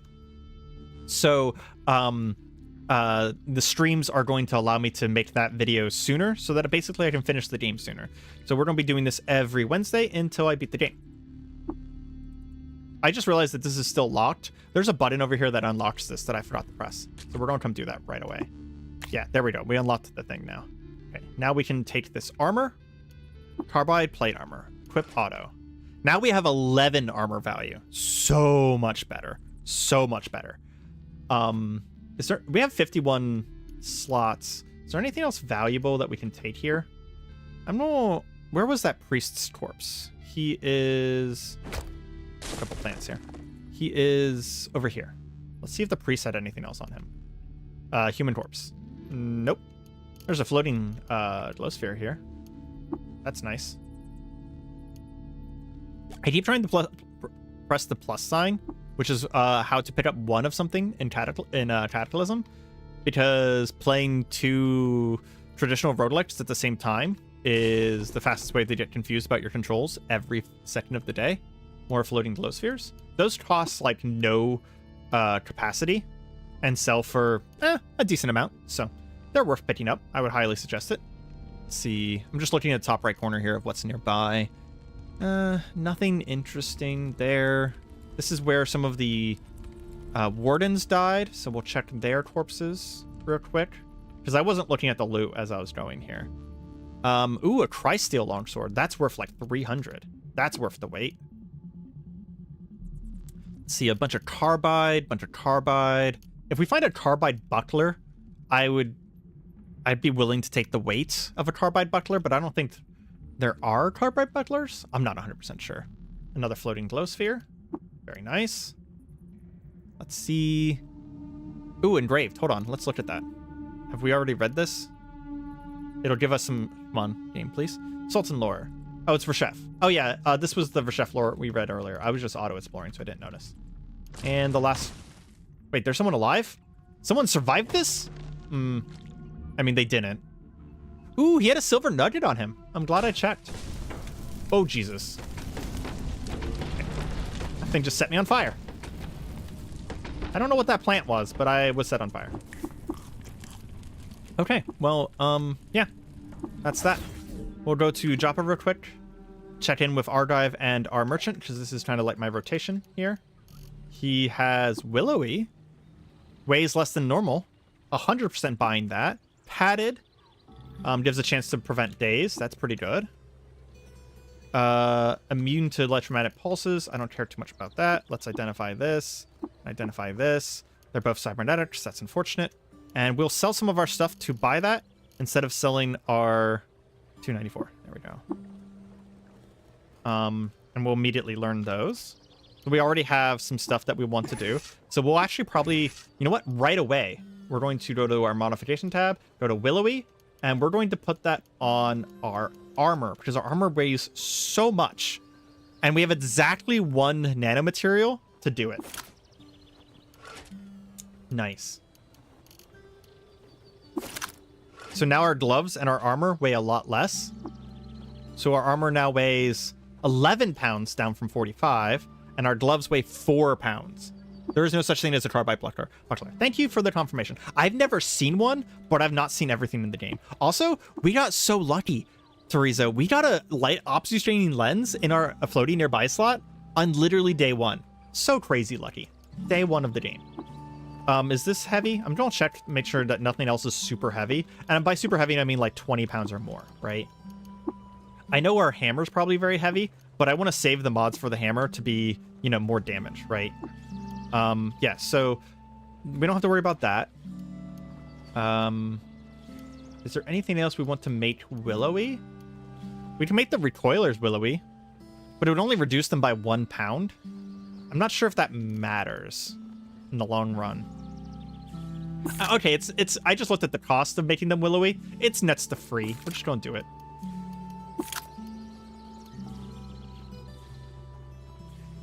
We also can make the compass bracelet literally, and this both literally like free.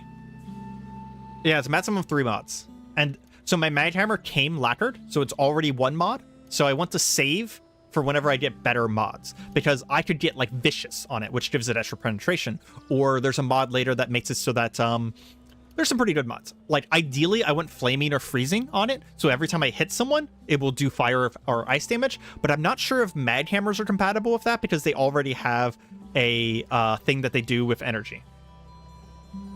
Yeah, +1 DV lens is huge in the beginning. It's the only reason I'm wearing plate mail and have dodge value is between high agility.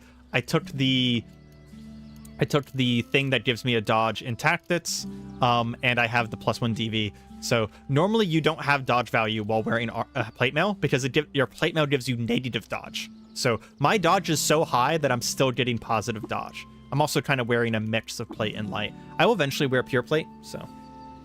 Can you double up on mods? No, you cannot. Mods also are exclusive. So if I put flaming on something, I can't put freezing on it. Let's see. I know all these. Sorry, I'm just doing a little bit of management right now. Oh, I tried to go to Archive, but I'm already there. Does he have any? No, he does not have any currency items for me. Let's go to the Dromad merchant on the other side. Let's see. Do you have any currency items? 3 nuggets. There we go. That'll save a little bit of inventory space. If you don't know what I'm doing, so your main form of currency is water. Water is heavy. There are trade goods that are lighter that will save you inventory space. So these 106 copper nuggets are worth 1,160 or 11. Yeah. Sorry, they're worth 1,060. Jesus Christ, math is hard. But if I had 1,060 water, I'd be like 500 pounds overweight. But so that helps a lot with that kind of stuff. That's why I'm looking for these things. And the only problem is that most people only sell a very limited amount of things. So yeah, and the amount of time it takes for people to have more of something is quite a while. We're going to go to Gritgate last because we're going to turn on our quest there. So we're just going to try and clear out our inventory a tiny bit here first. Here's a weird artifact. 71. That can't be anything impressive then. 5 copper nuggets. Thank you, sir. I always liked ferns. Yeah, this guy's just a fern, by the way. Sentient ferns. Caves of Cod. Welcome to Caves of Cod. Everything in Caves of Cod can be sentient. It's just a thing. Get used to it. It is weird sci-fi. It is definitely weird sci-fi. He has a Gritgate recoiler? That's kind of random. Does he have anything I want? I mean, I could take the nylon backpack. That'd be great. Oop, wait. I saw something. Strange tubes for 600. Okay, so let's discuss this for a second. So I cannot identify the strange tubes while it's in his inventory. However, strange tubes could be a Gatling gun. It could be a rocket launcher. It could be a rail cannon. It is way too cheap to be a rail cannon. It could be a Gatling gun. It could be a rocket launcher. It can't be a grenade launcher because I've already identified a grenade launcher. Alternatively, it could be something I don't care about at all. It could be a cybernetic. I'm trying to think of what else strange tubes could be. Let's see if it looks. Tubes of unknown purpose, splayed at welded joints. And it might be the chain gun. It might be the rocket launcher. I think it's more likely to be the chain gun because it says tubes, not tube. I mean, I have so much money. Why am I even doubting this? Okay, we're just gonna, how much do I need to spend? I need to spend 400. Is that enough? Need to spend more. Pony up 105. Yes. If this is not something I care about, we're not going to save scum it. Yes! Yes. We have a minigun. We have a chain gun. This is actually something I've been looking forward to for a very long time. So this thing holds 42 slugs, has low accuracy, but that doesn't matter. It fires 6 slugs at a time. We are ignoring the move speed penalty because we have a heavy weight proficiency. And it weighs half weight whenever we're carrying it. We are going to immediately put Willowy on it because even though it is a gun and we want to have nice mods on it, we don't want it to weigh 20 pounds. Because 20 pounds is still a lot. So now it weighs 5 pounds. Even we now have DACA. So now we can we make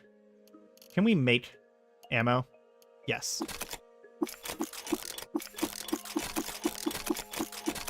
Excuse me while I do this for a second. We're going to burn a lot of ammo with this thing. Okay, so now we have 4,000 slugs. And we will get in the habit of buying all of the slugs from everyone we run into so that we don't have to waste so many of those on that. Oh, that feels so good. Okay, can we balance out what we just spent a little bit here? We can sell him the Chrysteel sword. We can sell him the grenade launcher. And then we can buy most of our money back. So that was kind of a good thing in the end. We were able to spend some of our money, and we got something that I've been wanting since the beginning of the game. We don't need shotgun shells. We're going to sell those just for sanity's sake. Do any of these weigh anything? Kudzu stems do. What's a rubber tree seed? Oh, interesting. Makes explosive rubber trees. So it's kind of... So Brian asked, why do the slugs say electronics and not metal? So it's a video gaming thing. I will just say it's just a video gaming thing. So the reason why it takes electronics is because so in the list here where it goes A, B, C, D, and then 1 through 8s, that is the rarity as well. You will get the most A's, B's, and C's, and then it gets far more rare as you go along, to the point where I've never seen a meta crystal in the entire game. Okay. So the reason why they made lead slugs D is based on rarity and based on just difficulty, right? It has nothing to do with the fact that it should be made out of something else. But I do agree with you. It would make more sense if it was something else.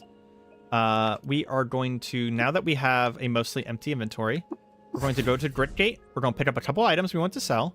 We're going to go to Sit Stay Stilts, sell just a little bit more. Just stick with me for a little bit longer. Sorry. Hold on, press F2 here. This is the faster way of doing this. We're going to sell just a little bit more here. And then, well, that's worth 1,500. I don't even know where we'll be able to sell that. Well, okay, let's sell something cheaper, like this 400. And then head to Sit Stay Stilt. And where is my Tiakua? Solar cell, recharged. Okay. Recoil to Tiakua. Run over to Sit Stay Stilt. And we just want a little bit more money because we're going to be going somewhere where we can spend money soon. Because the bullets are actually nanobots fired at high speeds. Yeah. I'll eat real quick because I like staying topped up on food. Oh, shit. Protector of the Stilt switches to dueling stance.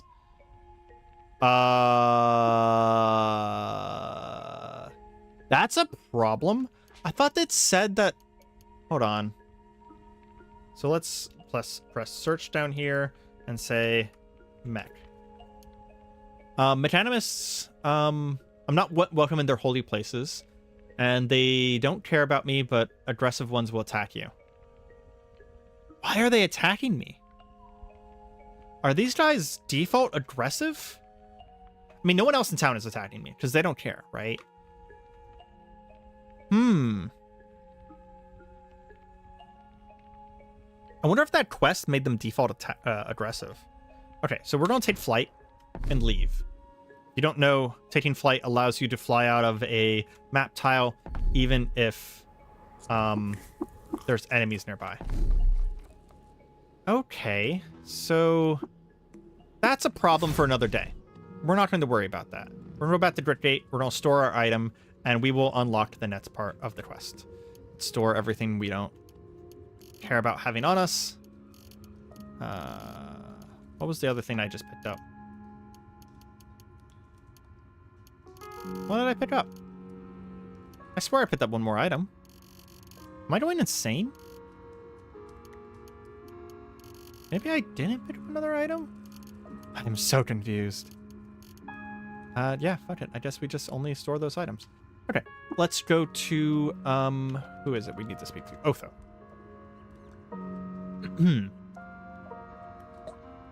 You return. Have you succeeded in decoding the signal? Yes. Well done, apprentice. Present the disc. We give him the disc, And we've completed the quest decoding the signal. Our reputation with them increases by another 100. We are now loved by the Barathramites.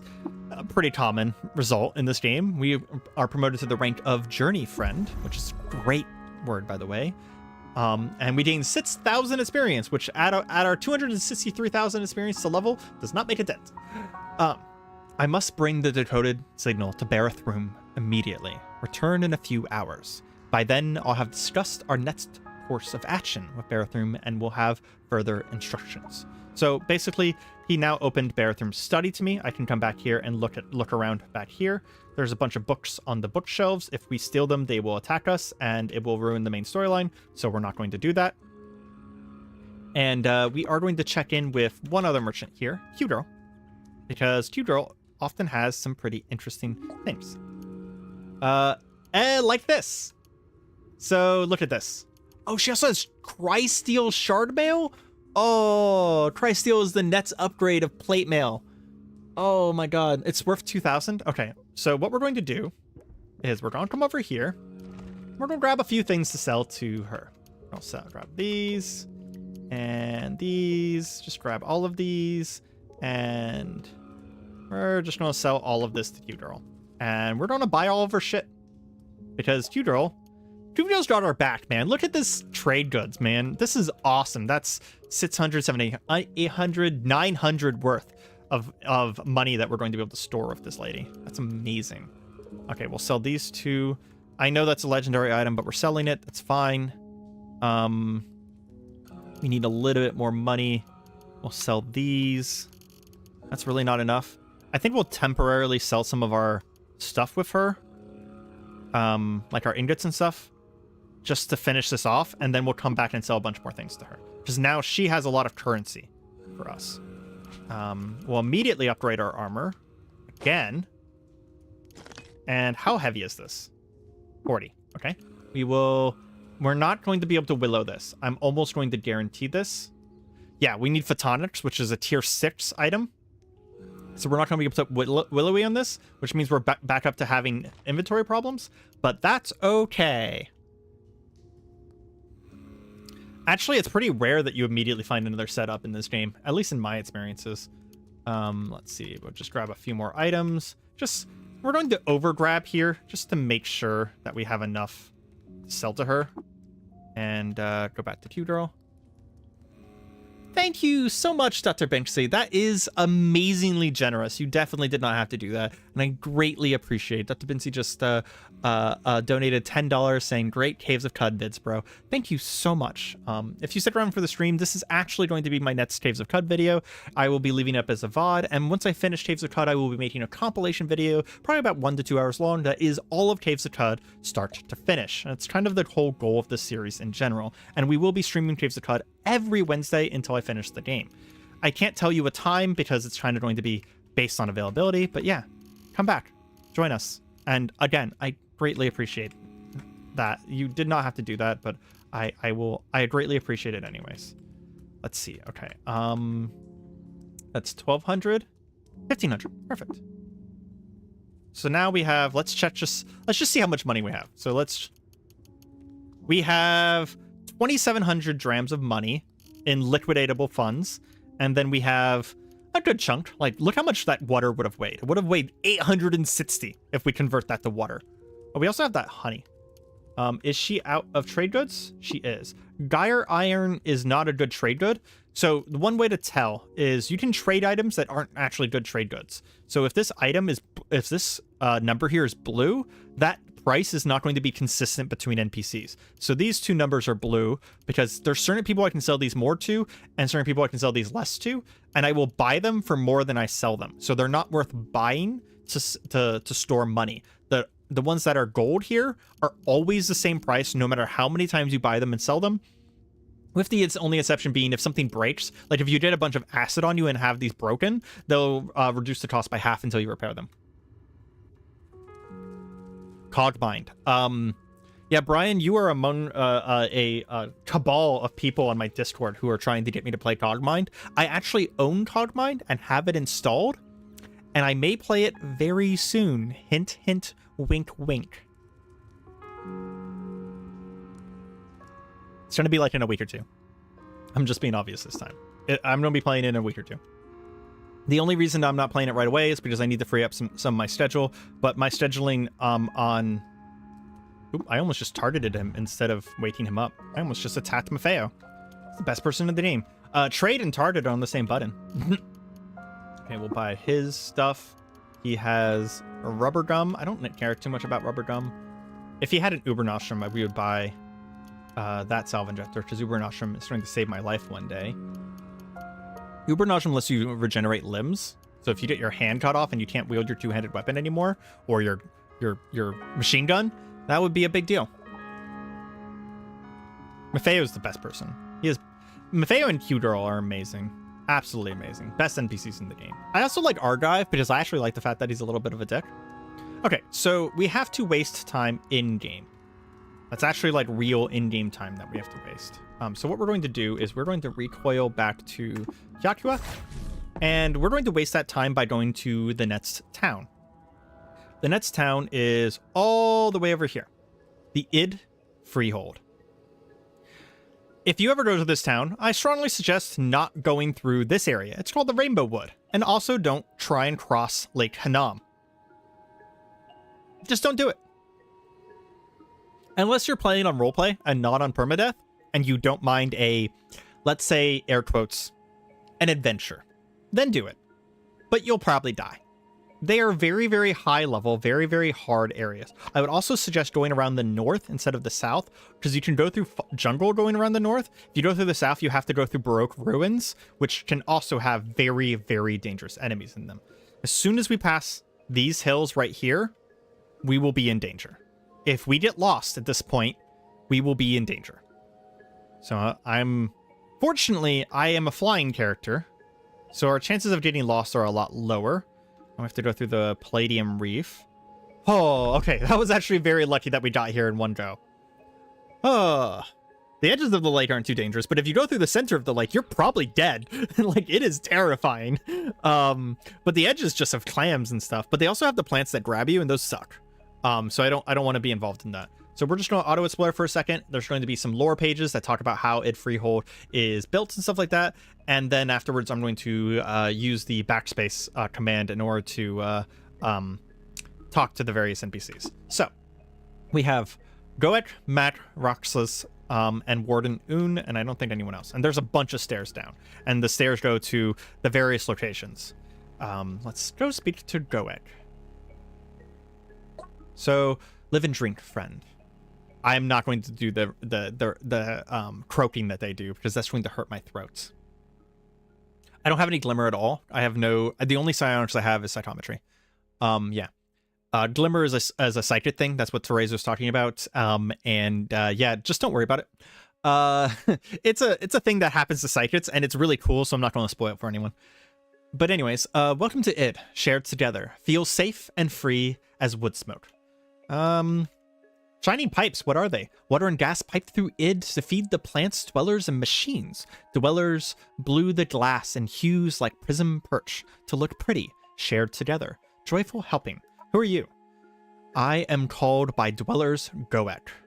I am a dweller here too, and before then, a builder of place. So he's actually one of the founders. His name's hard for me to say. Goek, Giab, Mok, and many eyes build a new Yid in the reef, hundreds of years. You tower over the Frog of Seeing. Are you Svartum? I is Svartum, like hatchling from the egg, but wound down the chute of years in hundreds. Man, he's hundreds of years old, mutant, anthropomorphic frog person, and grown so long and warty. Once a hatchling, cries to think on it. So Svartum are like giants, anthropomorphic frog people. They have some basic psionics sometimes, and they have super long tongues that they can grab people. Your Esper has 300 glimmer? I'm so sorry, that sounds awful. Or fun, depending on who you are.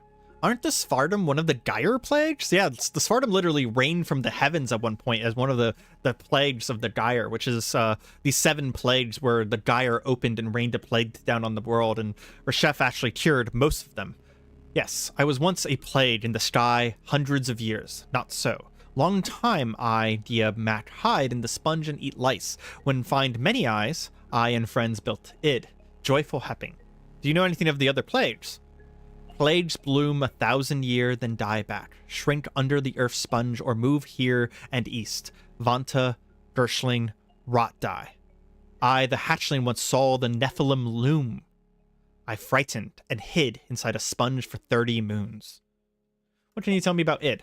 Id's shared together. I walk and feel safe and free as wood smoke. Here, there, and through the corals, under the pipes. Great pond and reef air, eat starple and drink. See pattern on the bright slugs.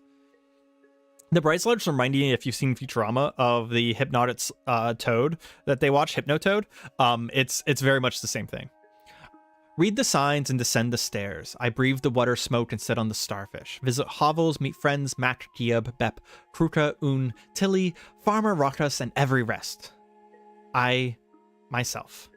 Well, that was a very nice introduction to... I'm glad I talked to him first. That was a very nice introduction to Ed. Oh, because we have lore, we can say, oh, you're one of the founders of this freehold, aren't you? Oh, he's a lot less... He's a little bit more surly. What indignity have you come to heap upon the mound? Whelp, out with it. You're one of the founders of the freehold. What of it? Scurry on and leave me to brood. This seems like a joyful place. Why are you so angry? Why? A lifetime of vexation, born to a cacophony of static ringing the ears raw. Thousands of my kinfolk cut down by that porphyric wasp fools called lamb. The lamb he's referring to is the coiled lamb, other words, Reshef. A millennium of hot, stinking sun and disgusting brine lice for supper. Misery obtains on this pond, whelp. By Shava, if you start beaming like a sunray and yodeling at the beetle moon, I'll eat you where you stand. Well, he's jolly. I've more to ask. I've never seen a frog of your stature. And? Is that the whole of your fool statement? I'll ask something else. What can you tell me of the freehold? Have the eye chewed the hue from your eyes? See for yourself. Free folk make a gathering here, and the racket rings through the reef. One can hardly steep in his greens without being muled to death by a salt-stung baby. This pond is peaceful. It was once. Wait, it's not peaceful? What happened? Welp, fix your eyes to the clam right yonder. Go step inside and find your answers. What a dick. I don't think I'm going to step in. It's a giant clam. Giant waveform half shells of calcium are dusted with moss and algae. They lie at an open, welcoming angle, and the portal muscle, hint, hint, at the center palpitates with what? Hold on. The portal muscle at their center palpitates with spatio-temporal regularity. Holy crap, that was a sentence. Caves of calm down. Okay.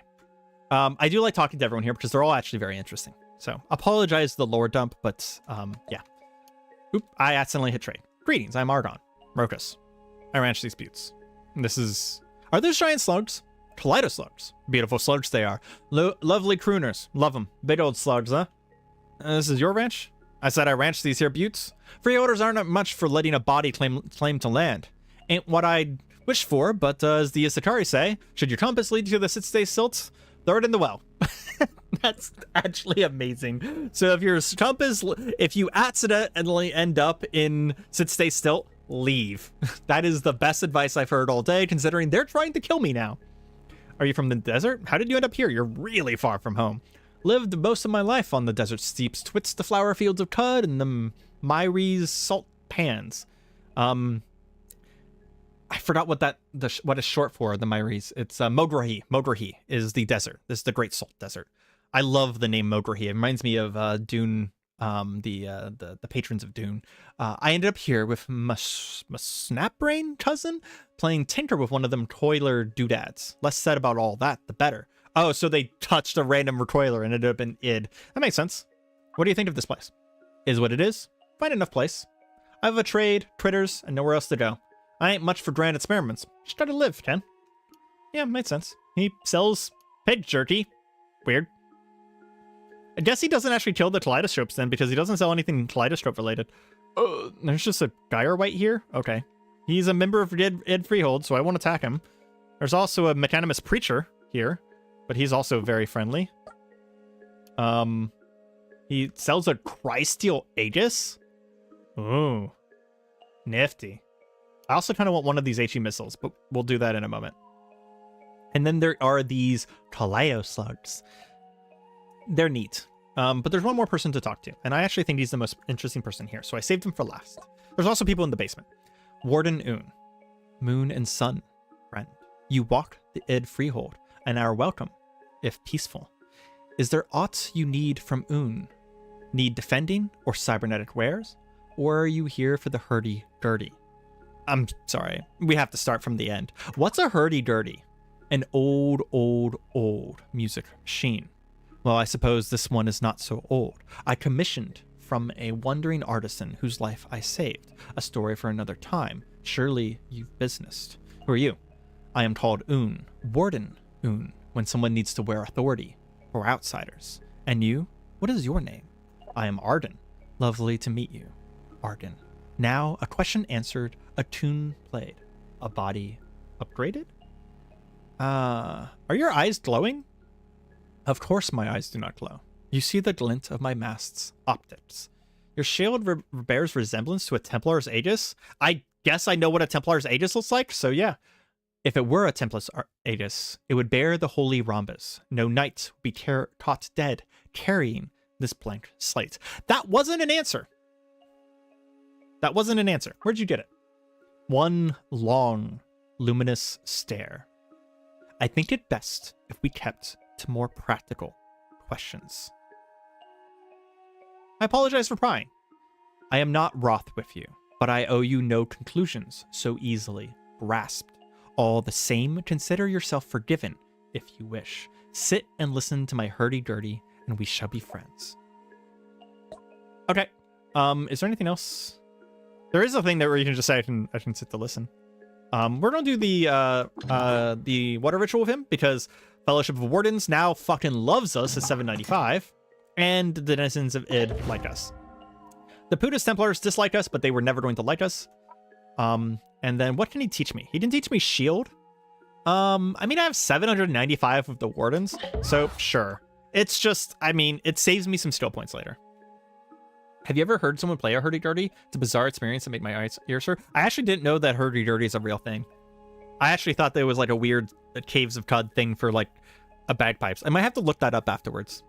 I'll give him some secrets, just kind of randomly, to get a little bit more reputation back for everything we just shared, spent.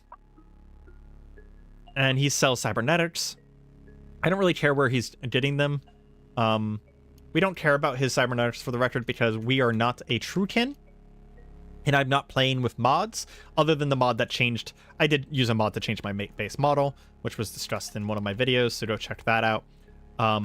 Please go back to the same zoom level. The game doesn't like me. It won't give me the same zoom level again.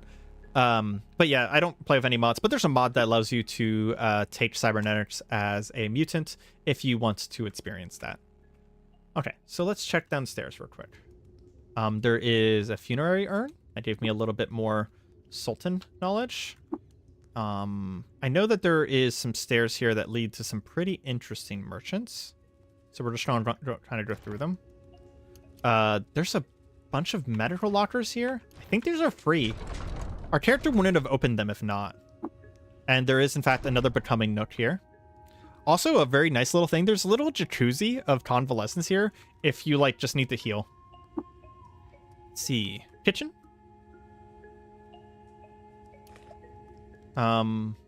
Just a bunch of paste. Ooh, Reshef lore.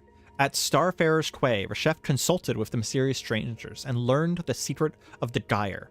By cause of the misdeeds of the elder Sads and Sultans, star beings had levied a curse upon Cud. The chef vowed to make right from this wrong and redeem our doomed world.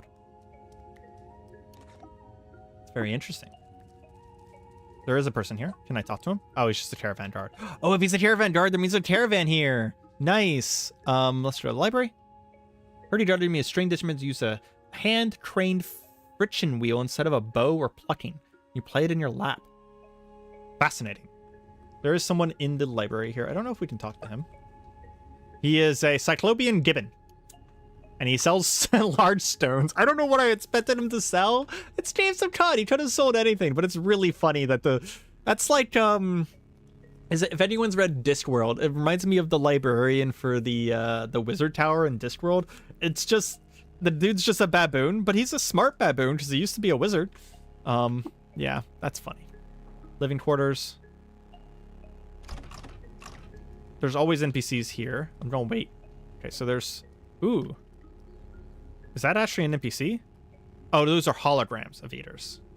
Yeah, if you recognize this model right here, that's the same model for the Flume Flyer, which is what tells me that he was an eater. That's actually kind of the only reason I know that he's an eater. That's just a random snapjaw. If it says, so one thing to tell if it's a real NPC or if it's just a random, it'll say denizen of so-and-so if they're just a random NPC, and they'll only have a name if they're not a random NPC.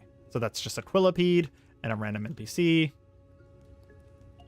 There is a Lyrian Stalker, which is a horrifying mech that I don't want to find out in the wild, and Denizen of Id. Someone's nice little... Ooh, Dromad Caravan! Yes! This is what I was hoping for. Cool, cool, cool. So this Dromad Caravan... So Dromad Caravans actually have different levels of rarity based on where they are in the world. So this Dromad Caravan is in the later parts of the world. So he has like all Chrysteel and Nanoweave, and he has HE missiles, and he has Zetachrome arrows. He has weird artifacts that cost tons of money. It's amazing. We're going to buy all of his stuff real quick. All of his trade goods. And I would kind of like these Chrysteel gauntlets and boots. How much would that cost total? 2,500. That's a lot. At the same time, does he have any weapons? No, he doesn't have any weapons. It's unlikely that I'm going to get a better weapon anytime soon. He also has a chair. Yeah. Or I have a chair. Wait, does he have a chair too? He also has a metal folding chair because, you know, it's super high rarity, so he uses a chair. Let's see. How much do we have? We have 2,900. So we can afford this by a fairly large margin. So, okay, let me be vocal about why I am concerned about doing this. Is most of my trade goods that most of my goods I want to sell are in Gritgate. Oh, the reason he has a chair is because they sell random shit. So that's just a random thing for him to sell. And he can't identify it because he can't identify artifacts, so he probably thinks it's a fancy artifact. Or what Silver said. That's funnier. So here's my problem, is most of my stuff is back in Gritgate. I don't have a recoiler to this town. So if I recoil back to Gritgate, I have to walk back here, and his inventory might reset, which means that if I give him all of my trade goods, they might just be gone. I won't be able to buy them back by selling stuff to him, like I did with Q-Girl. So I am a little worried about buying those things right there.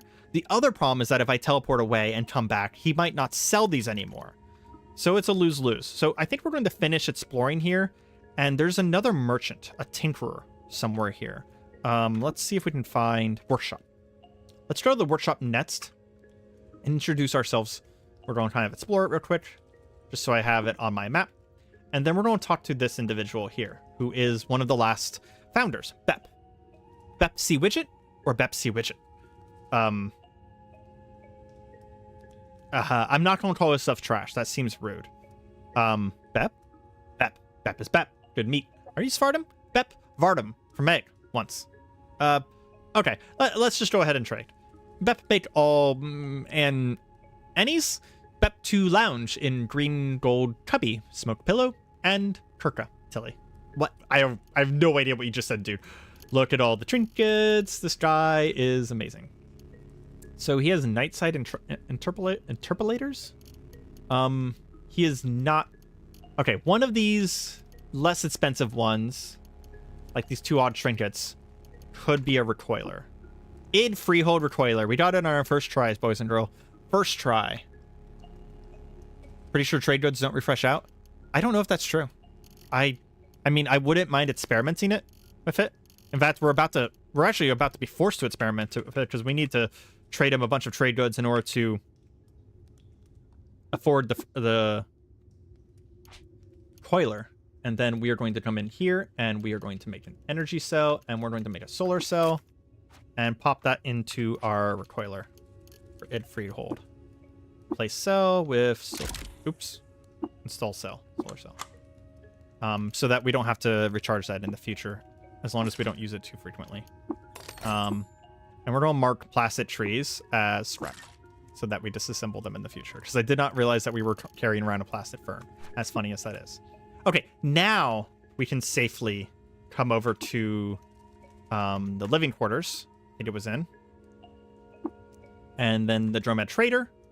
And we're just going to, like, throw a ton of money at this guy here in a second. We're going to buy both of these. And we are going to chuck from heaviest to lightest all of our stuff at him. Because we do want a lot of inventory space for when we come back to sell more stuff to him. I think we have to do this. I think we just have to hit all of it. Yeah, we just have to hit all of it. We also can sell these 3 toolkits to him. And then even this out a little bit better. There we go. Beautiful. We'll go ahead and we'll get some of our money back right away because Plastifier sells for a lot. We'll equip these. And we'll equip these. Where it's armor value, it's 15. Hell yeah. And then we have all of these resistances now. Ah, that's so good. That's so good. Price steal is amazing. And we'll keep price steal for a very long time. And then we will go all the way up to the top here. And we will sell our old stuff to him. And buy back some of our stuff. And again, we'll buy from lightest to heaviest to make sure that we don't weigh ourselves down too much. In fact, we will put ourselves at 40. Does the vest go under the armor like in some games? Unfortunately, no. We only have so many slots. We still need a helmet. But yeah, we only have so many slots for our armor. So you can't put the vest under the armor. Okay. So now we don't have to worry about that. We can recoil to Gritgate with passing no time. Recoilers don't pass time. Pick up some stuff to sell. We're just going to grab... We know that all of these sell for a crap ton. Make sure we're not overloaded. We're not, so we'll grab even more.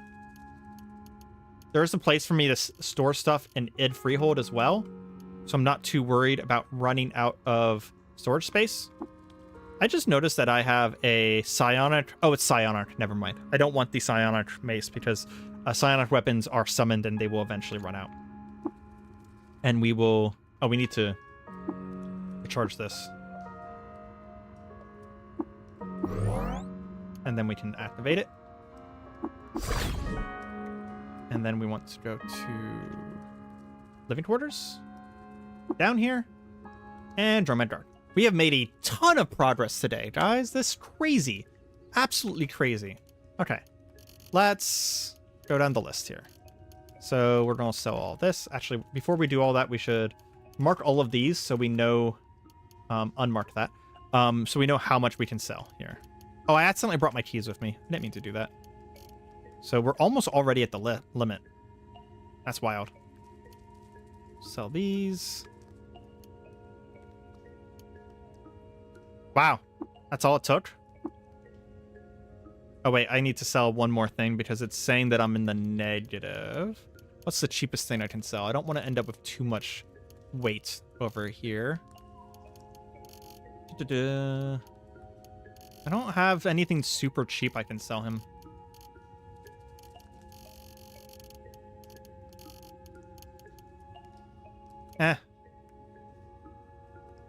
Yeah, if we do that, we're going to end up in the negative on that stuff.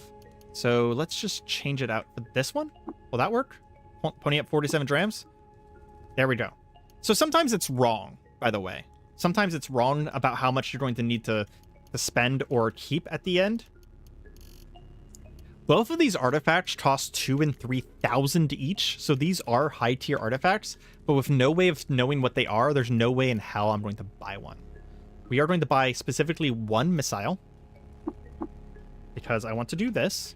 I want to go up to the missile, read. We can now make HE missiles. That's very important. If we ever did a rocket launcher, we can now make rocket launcher ammo. And we'll sell that back. We have 54 money, which is enough for walking around, for like drinking and stuff like that. And we did buy the Crysteel gauntlets. Yes, we did. I don't think we can tinker any of these, but we will double check. Willowy, Crysteel. Yeah, all Crysteel requires photonics. Oh, here's another thing that I hadn't mentioned. So each time you mod something, the rarity of the ingredient goes up by 1. Okay? So that means, I can't actually see anything here that I've modded, so I can't show this off. But for the second mod, it actually it costs more to do. So you do want to mod them in order of the things that are the most important to you. That's kind of a big deal. Oh, here we go. So these are flawless. This Crysteel boots is flawless, but the shard mail, which is the same material, has no mods. So this costs photonics, but this costs AI microcontrollers. So we're only going to be able to put 1 mod on our armor before it is too expensive for us to mod. Like, ever. Yeah, unfortunately, I can't identify the artifacts in his inventory, Brian, and I'm not going to spend 5,600 to buy them on the off chance that they're useful to us. That's just not something I'm going to do. How much inventory space are we currently holding on to? 319. We could go to the Becoming Nook and leave stuff here. I think it might just be a better idea to leave everything at Gritgate, so that we don't forget where we're storing things. So we'll store the rest of our selling goods here, the stuff that we want to sell.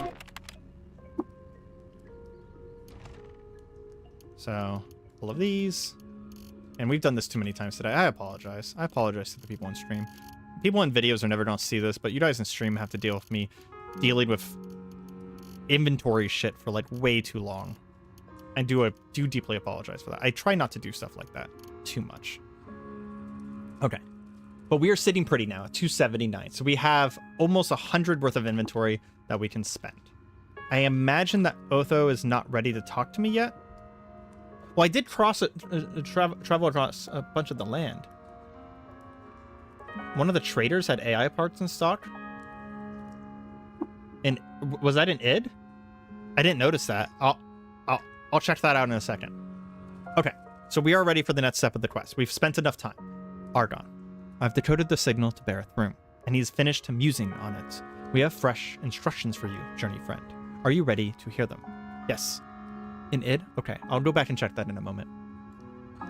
Bareth Room needs you for an undertaking of great importance. You must journey to Amon Porch, far to the north. There the spindle stretches from earth to sky. Unfortunately, a troublesome merchant from the consortium of Phyta has relocated there and declared theirself Earl of Amonporch. We need you to broker a deal that we may lease control of the spindle. Failing that, you'll need to dispose of the self-appointed Earl. Be careful on your approach to Amonporch, journey friend. So far to the east in the reaches of the Cud, the Putus Templar lie in wait. We've run into the Putus Templar several times. Who are the Putus Templar? The Putus Templar are the sons of daughters, as they call themselves, are an order of knights who claim descendancy from the Eaters, the ancient folk who rot the chrome halls of Cud. Beware them, for while they despise all mutants, they harbor a special malice for Bareth Room. Take care that you do not find yourself inside one of their slave pens. So what's the purpose of this? That will be revealed to you in due time. Do not forget your place, journey friend. I will acquire the spindle for Bareth Room. Okay, so that's our next job. We need to go talk to a plant and tell him to stop pretending to be king. There's 2 different ways to do this, and again, there is a passive way and there is an aggressive way. We can go up there and kill him. Just straight out. He's not that hard to kill. He has a bunch of allies, but 1 grenade will most likely do it, to be honest. He's just not that bad. He has psychic powers, he'll light you on fire, but compared to what we just fought, push over. However, the other way is kind of more interesting, where you did a whole bunch of towns to agree with him, and we can get him to passively agree to assist us. I personally think that that's the better way of going about things. So we're going to... Oop, I went to the wrong person. I wanted to check with Mon. I want to check with Maffeo. There we go. I kept clicking on the wrong person. We'll wake him up. Sorry, Maffeo, you never get to sleep around here. And he doesn't have anything new or interesting for us. Oh, Azael has officially been a member for a year. Wild. God, it's wild to even think that I've been doing this for a year. Started in, what is it? June 19th of 2023. So yeah, it's been a hot minute. It has been a hot minute. Okay, we're going to go back to id Freehold. And I think that's the workshop is probably where that's advanced AI was being sold, which is a, yeah. Oh, here we go. Yeah. No, nope, that's a data disk. There we go. Dysfunctional AI unit. It's 178 for a tier 7, which I personally believe is fully worth it. We will sell them a couple copper nuggets to even it out. And then we can disassemble that. Unless I just automatically disassembled it. I think I might have automatically disassembled it. Yep. So now we have a tinkering bit for microcontrollers, which is tier 7. We're not going to use that for Willowy, though. We'll save that. That's very valuable. Those are very, very, very rare. That was a really good catch, Brian. One of the people in chat just caught that. I think you can identify these, though. So that's an antimatter cell. Gun rack. Oh, we need more money. Hold on. Bionic arm. We need 119 drams to identify that? What the fuck is it? Oh, I'm too curious. I know this is a waste of money, but I'm just too curious. Grafted mirror. Cathara with sapphire tracery. What? This is an implant. It's installed on your back. Holy crap! What is that implant? So if you were a Truekin and you installed this, you would gain 100 move speed, 50 hit points, 100 carry capacity, 3 ego, and the ability to fly. You can invoke concussive force in the surrounding areas, throwing all enemies back. Holy crap! It costs 12 license points, though. That's absolutely insane. And then Azael just gifted 5 different people memberships. That. Thank you so much, Azael. That is absolutely awesome. You are a treasure to this channel, and I greatly appreciate you being here for so long and holding on for so long. It is amazing, and also that was really cool. Thank you guys so much. It really means a lot. And trying to just, tells me it's like, hey, I'm not doing that bad. My view numbers might be down, but I'm still doing a good thing. Holy crap! This makes me want to do a Truekin. God dang, this is a bionic. Oh, I think it's a chair. Look at the art. It's a chair. You literally install a chair and you float around like one of those things from Halo. Like the alien guys that ran the ring. You float around with one of them. So you literally fly. That's why you get all of this carry capacity and flying. Holy crap, that is a that is a wild thing. Grafted mirror arm gives you an extra throwing weapon slot. Whenever you perform a throw, you throw all of your throwing weapon slots at once. That's hilarious. Gun rack is also one of my favorites. Gun rack gives you an extra left-hand missile weapon slot. So you could actually carry another weapon. And if that's heavy weapons, you can carry 2 heavy weapons and fire both of them simultaneously. So you could, in fact, basically be an armored core and fire 2 chain guns simultaneously. I will say, free can get pretty cool stuff, but they don't get any mutations. So I wanted to start as a mutant because most people play mutants. You become the Slan from Warhammer? Yeah, basically. That's actually a really good point. You do basically become a Slan. Ego is not the magic stat. Well, it is and isn't. Ego is psionics from mutants, but Ego is also the ability to proselytize and to convert people if you are a Truekin. It allows you to rebuke robots. It allows you to forcibly recruit allies, even out of dogs and enemies and slugs. And you can also proselytize, which allows you to make people join you for a part of time. You can cause fear in people in order to make them run away. There's an entire skill tree that Truekin are just much better at called persuasion, which allows you to, intimidate, berate people. It allows you to sell things for more things. You can inspire presence in order to make your companions stronger. It's what Truekin are very good at. And I often avoid this entire tree on mutants because they're just less good at it than Truekin are. Because Truton have some unique ability to do that. Now, mutants can do it just as well, technically, but they don't have some of those unique abilities. Is there anywhere that I've missed here? I think I haven't been into the salon. There's a couple people to talk to here. But now that we got all of that, I'm kind of very excited to go exploring now. You know, we don't have much time left, and I have a random location recoiler. So we're just going to randomly activate this. I don't know where this will send me. But we're going to activate it once, and if it sends me somewhere that I don't care about, I'll sell it in the future.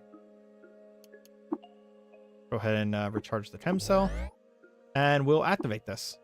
No idea where this is going to send me. We discover Forgotten Ruins. Where... Hold on. We're going to fly up real quick and see where we are. We are right down here. Well, that's kind of boring. This is not going to be a terribly interesting set of ruins. But I think we are about to massacre some stuff. Yeah, we're going to one-shot everything here. I mean, we can show off our chain gun. Chain gun. Man, if we had the chain gun whenever we fought 500 Mirthworms, it would have been so much easier.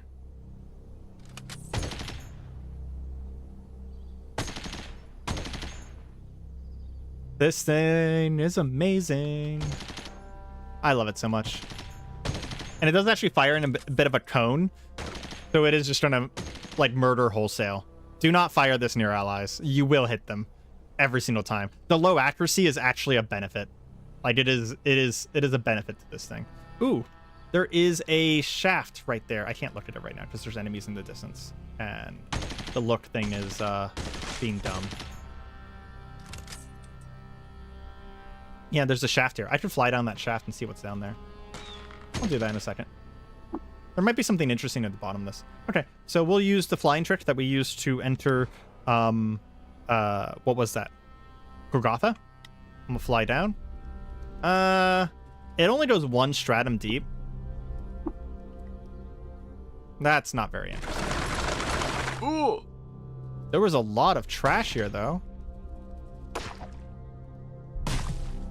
Yeah, unfortunately this is a fairly low-level area, so there is some stuff we could get from here, but one thing you'll notice is that as I'm killing things, nothing gives me experience anymore here. So despite the fact that this was a random ruin, there's not really much I can gain here. So I think we're just going to go ahead and leave. We will go ahead and recharge our id freehold, and we will head towards the next story location, which is pretty close to id freehold. Make sure that my inventory didn't get filled up with random weird artifacts. It actually did get filled up with random weird artifacts. Yeah. We don't care about these things with random mods on them. Ooh, we have a historic location here. Saruk. Ooh. Maybe we could go here instead. Yeah, the only crafting materials I would get would be like A or B, Brian, though. So, like, that's not super valuable. Ooh, we got a chance to name our willowy chain gun. Okay. I'm streaming, so we're going to do this. Anyone have any ideas for the name of our chain gun that we have in chat? I'll give you guys, I don't know, 30 seconds to figure it out. Also gives me a chance to drink some of my coffee.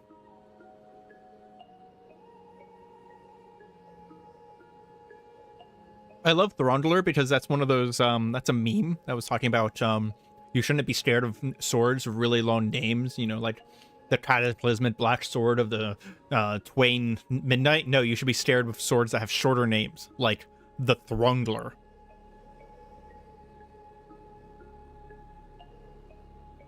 Hazael, that is definitely one of the suggestions of all time. Gun. That's like calling your dog dog. That's silly.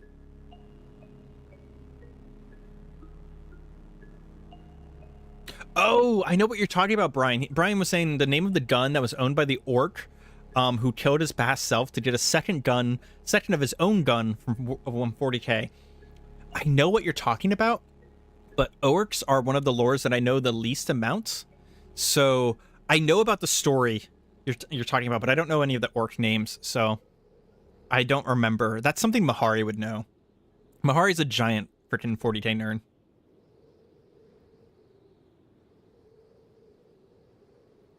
I'm considering calling it harmless, or mostly harmless, as a bit of a joke about Hitchhiker's Guide, because human race was designated as being mostly harmless.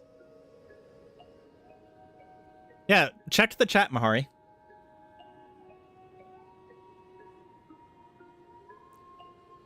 Brian just asked about the gun that was passed down to a person because they killed their past self to get a second version of their same gun that they own.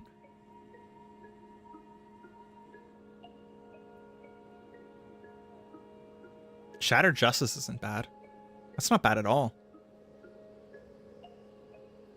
I just noticed my game stopped, my I think stopped recording again. Oh, shit. I just realized why it's stopping recording, because F2 is a button in-game, and that's my stop recording button. That's really funny. I'll just download this from YouTube later. That's actually very annoying. I will have to change that. If I don't hear a better name than Harmless or Mostly Harmless in a moment, then I am going to call it Mostly Harmless. Steel Wind? Wow. If I call it Steel Wind, I need to find a trench coat and a black pair of sunglasses and be like, I'm Blade, and this is Steel Wind. Sorry, that's just the vibe that gives me. Although Steel Wind is actually a very accurate description of what it does. It does, in fact, give a gust of steel on the wind. You know what? I'm going to combine those two names. It's going to be called Harmless Wind, because that's funny. And we're going to color it, Areima colors of purple. We now have a named gun called Harmless Wind. We're going to stop right away. And we spot a giant sapweep. Nice. Wow, this area is colorful. What's even going on? What is most of this? Okay, so there is a Sultan Croc. That's tough. There's a bunch of sponge. A bunch of algae water. A bunch of lava.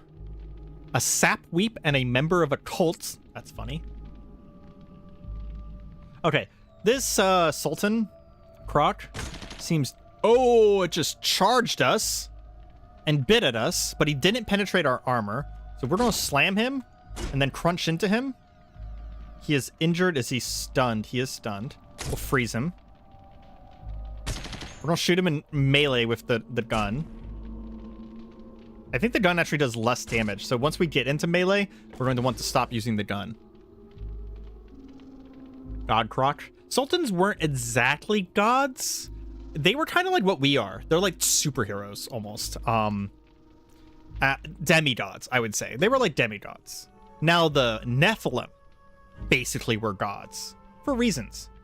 Oh my gosh. A wine weep, a sap weep. Ho ho ho ho ho ho ho. Ho ho ho ho ho ho ho.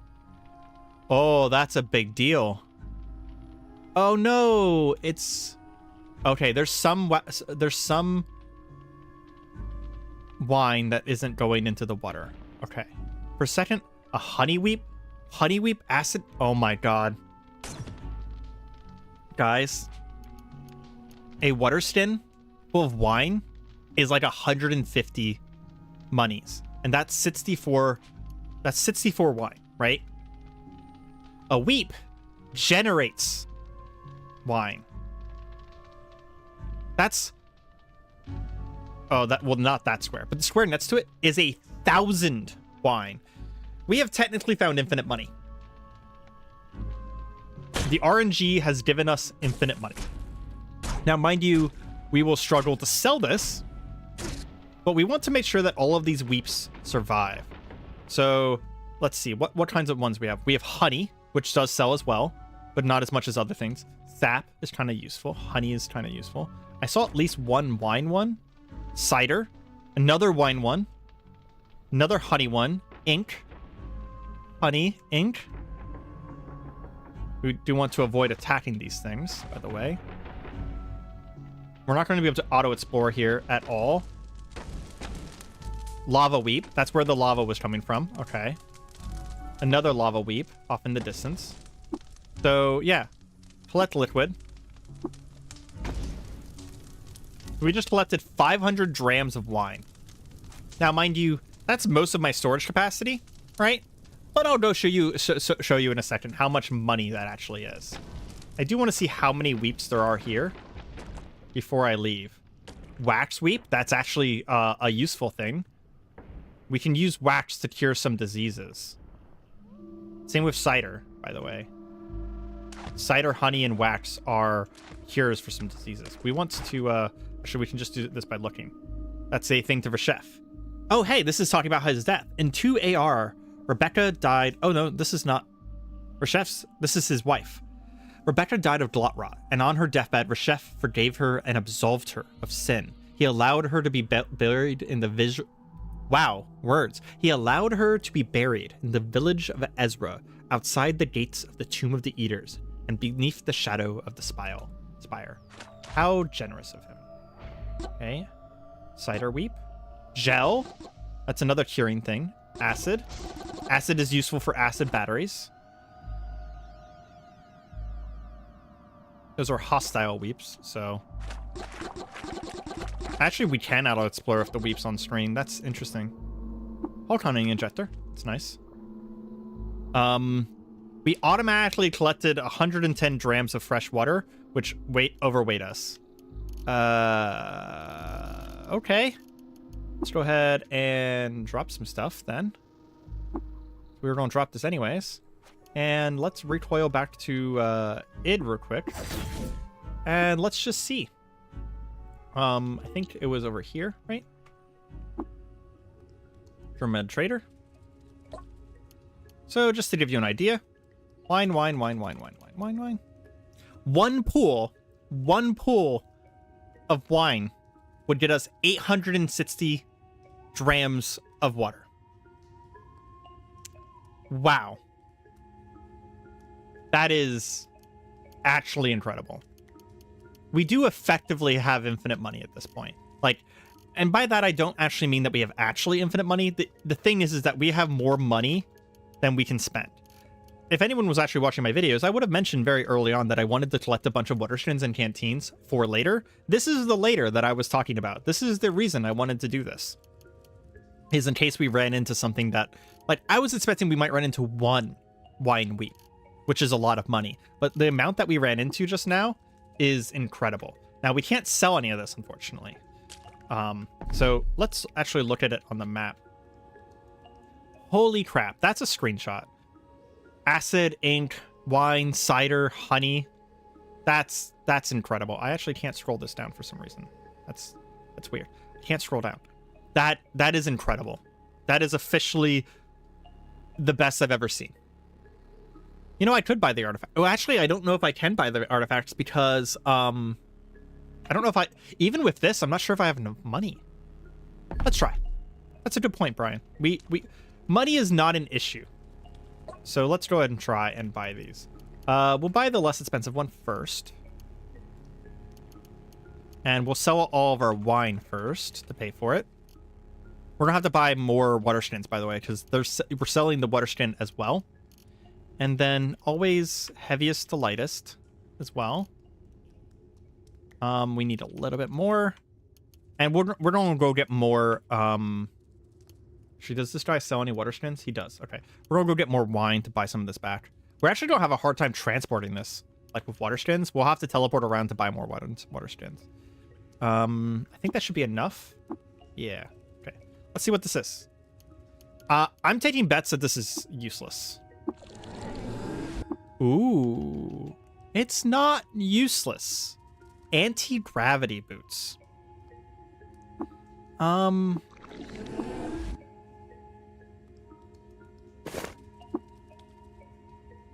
And we also have an odd trinket in it. Hold on. What's the odd trinket? Nuclear cell. Okay. Well, the nuclear cell is going to last forever, so we don't really need to worry about that.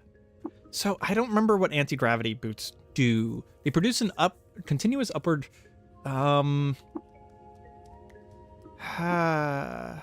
We'll go ahead and recharge the nuclear cell because it lasts. It's going to be so long lasting. So it gives me 1 armor and 1 dodge, and no other effects other than whatever the anti-gravity boots themselves do. I don't remember what this does, and we only partially deciphered it. That's why it's not telling me the effects, and it's too complex for me to decipher any farther.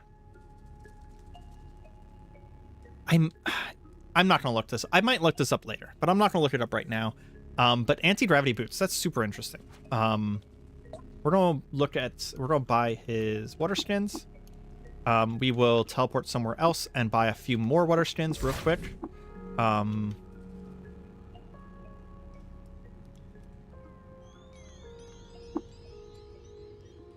Do not target Maffeo. No. Wake him up. And buy some more water skins.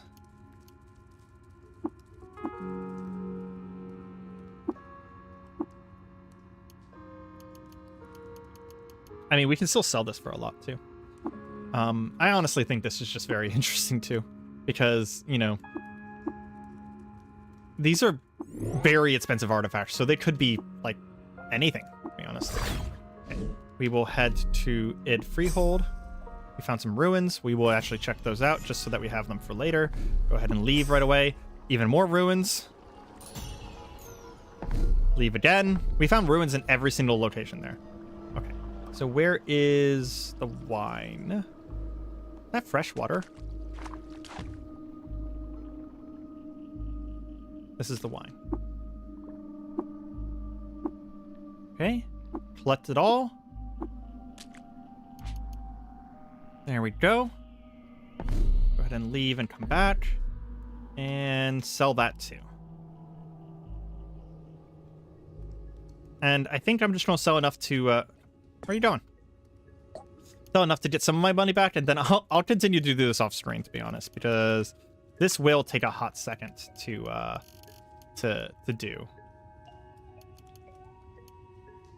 800, 850. There we go.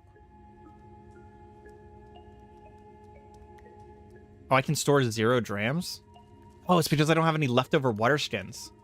That's funny. I need to buy a water skin to carry water. Oops. I forgot about that step.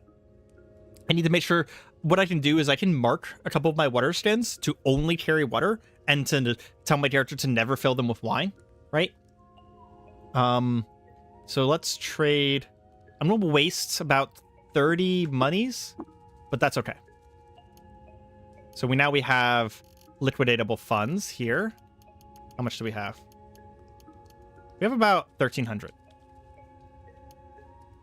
I am going to go to Joppa and make sure that we have water skins for water. Perfect flight outside of combat, 350% speed boost, and 75% reduced 75% chance to get lost. That's a lot. That's really cool. It's a spiral borer. Interesting. Oh, that's a drill. Okay. I remember what that is now. Buy a water skin from him. And we'll sell a nugget so we have some water as well. Let's go ahead and mark this first water skin as... How do you do this again?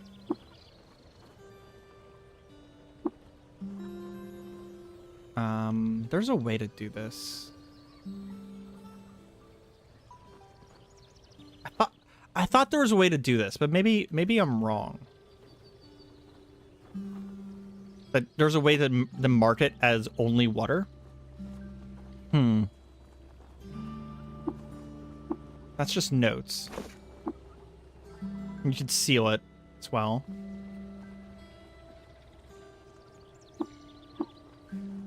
Maybe I'm wrong about that. Maybe I'm thinking about a different game.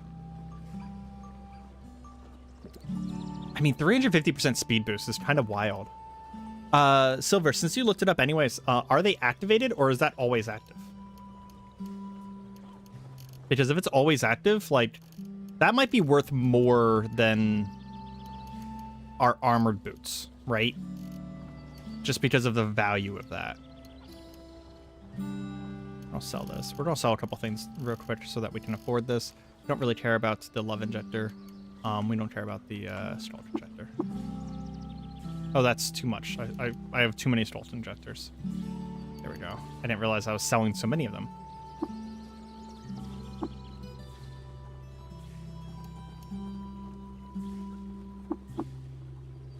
Okay.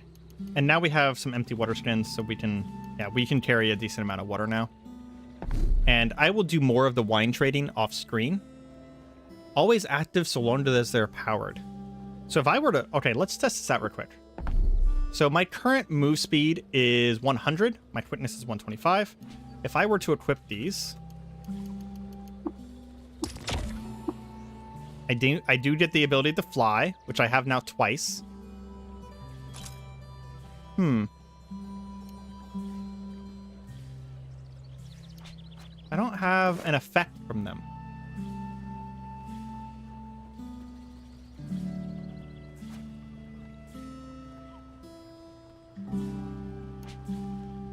Is it only when I'm flying that it's active? Do I... Oh, I didn't activate them.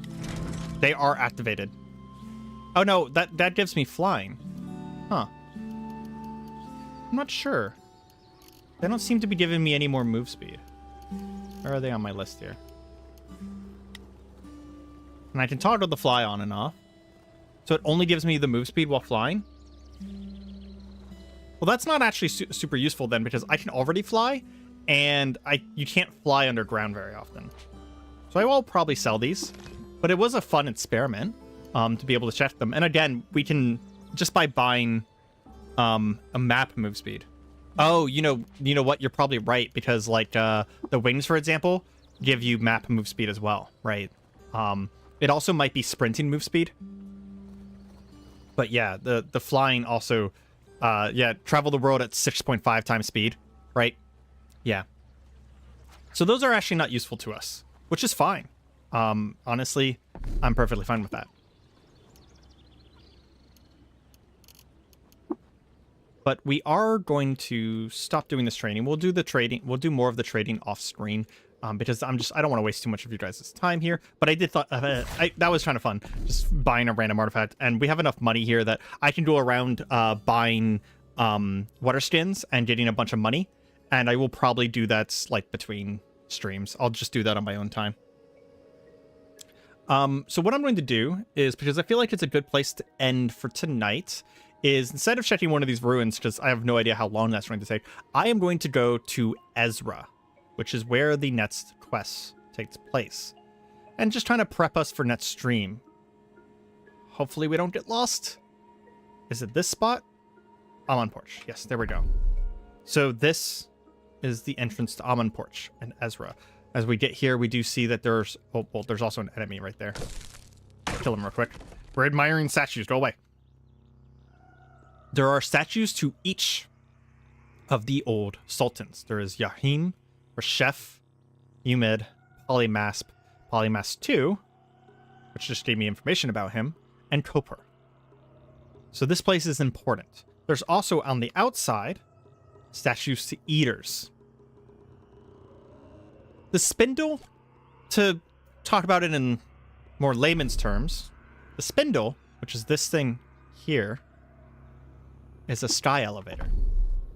Space elevator. So, yeah. Kind of gives you some ideas of where the Nephilim and where the Eaters might be coming from, where they currently reside.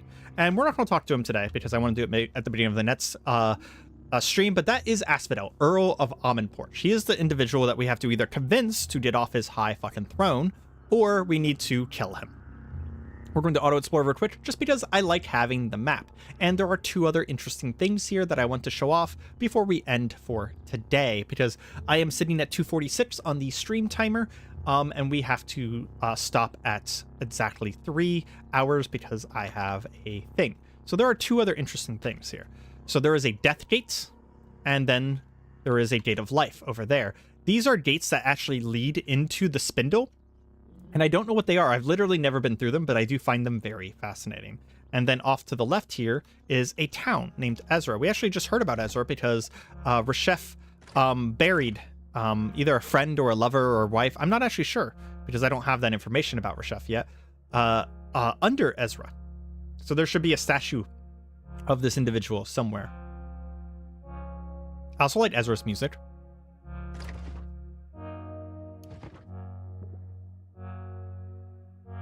It's really nice. Is Caves of Cud easier to pick up than CDDA? Yes, because it is a linear game. The issue of CDDA is the same issue that every game like CDDA has, is there is no journey, there is no task preset for you. So Caves of Cud is easier to understand because you're learning a very complicated game to complete a challenge put directly in front of you. Cataclysm, you're learning a very, very complicated game just for the sake of learning it so that you can enjoy it. And that's very hard for a lot of people. So I would say that Caves of Cud is easier for that reason. Also, Cataclysm is open source and made by a lot of different people. So there's a lot of really strange depth to Cataclysm that Caves of Cud doesn't have because it had a singular vision from one dev team. So everything kind of aligns, where Cataclysm is way wider, like much, much wider, right? I have played nearly 600 hours of Cataclysm now, and I still learn things almost every time I make a video about Cataclysm. Someone in the community teaches me something, or I learn something on screen. Caves of Cud, I am only learning things whenever I get to new parts of Caves of Cud. So there is a merchant here I want to talk to. It's Yahaj. She is a artifact merchant, and the odd trinket here, I will almost guarantee, is an Ezra recoiler. So now I have a recoiler for Ezra as well, which means that I can get around to multiple different towns. And you know what? Before I do this, I'm going to take the nuclear battery, the nuclear cell out, because I want that cell. But we are going to sell the anti-gravity boots. I apologize. I could scrap them for the tier 7 ingredient, but I kind of want the money more, because it'll be a little bit easier to use that money, like, immediately. Can we hold all of that? We can't hold all of that. That's unfortunate. We need to sell something less to her. We'll sell a few of these and a few of these, and they'll end us up with 51. And we can also sell these Forgotten Ruins recoiler as well. Make a solar cell, as always.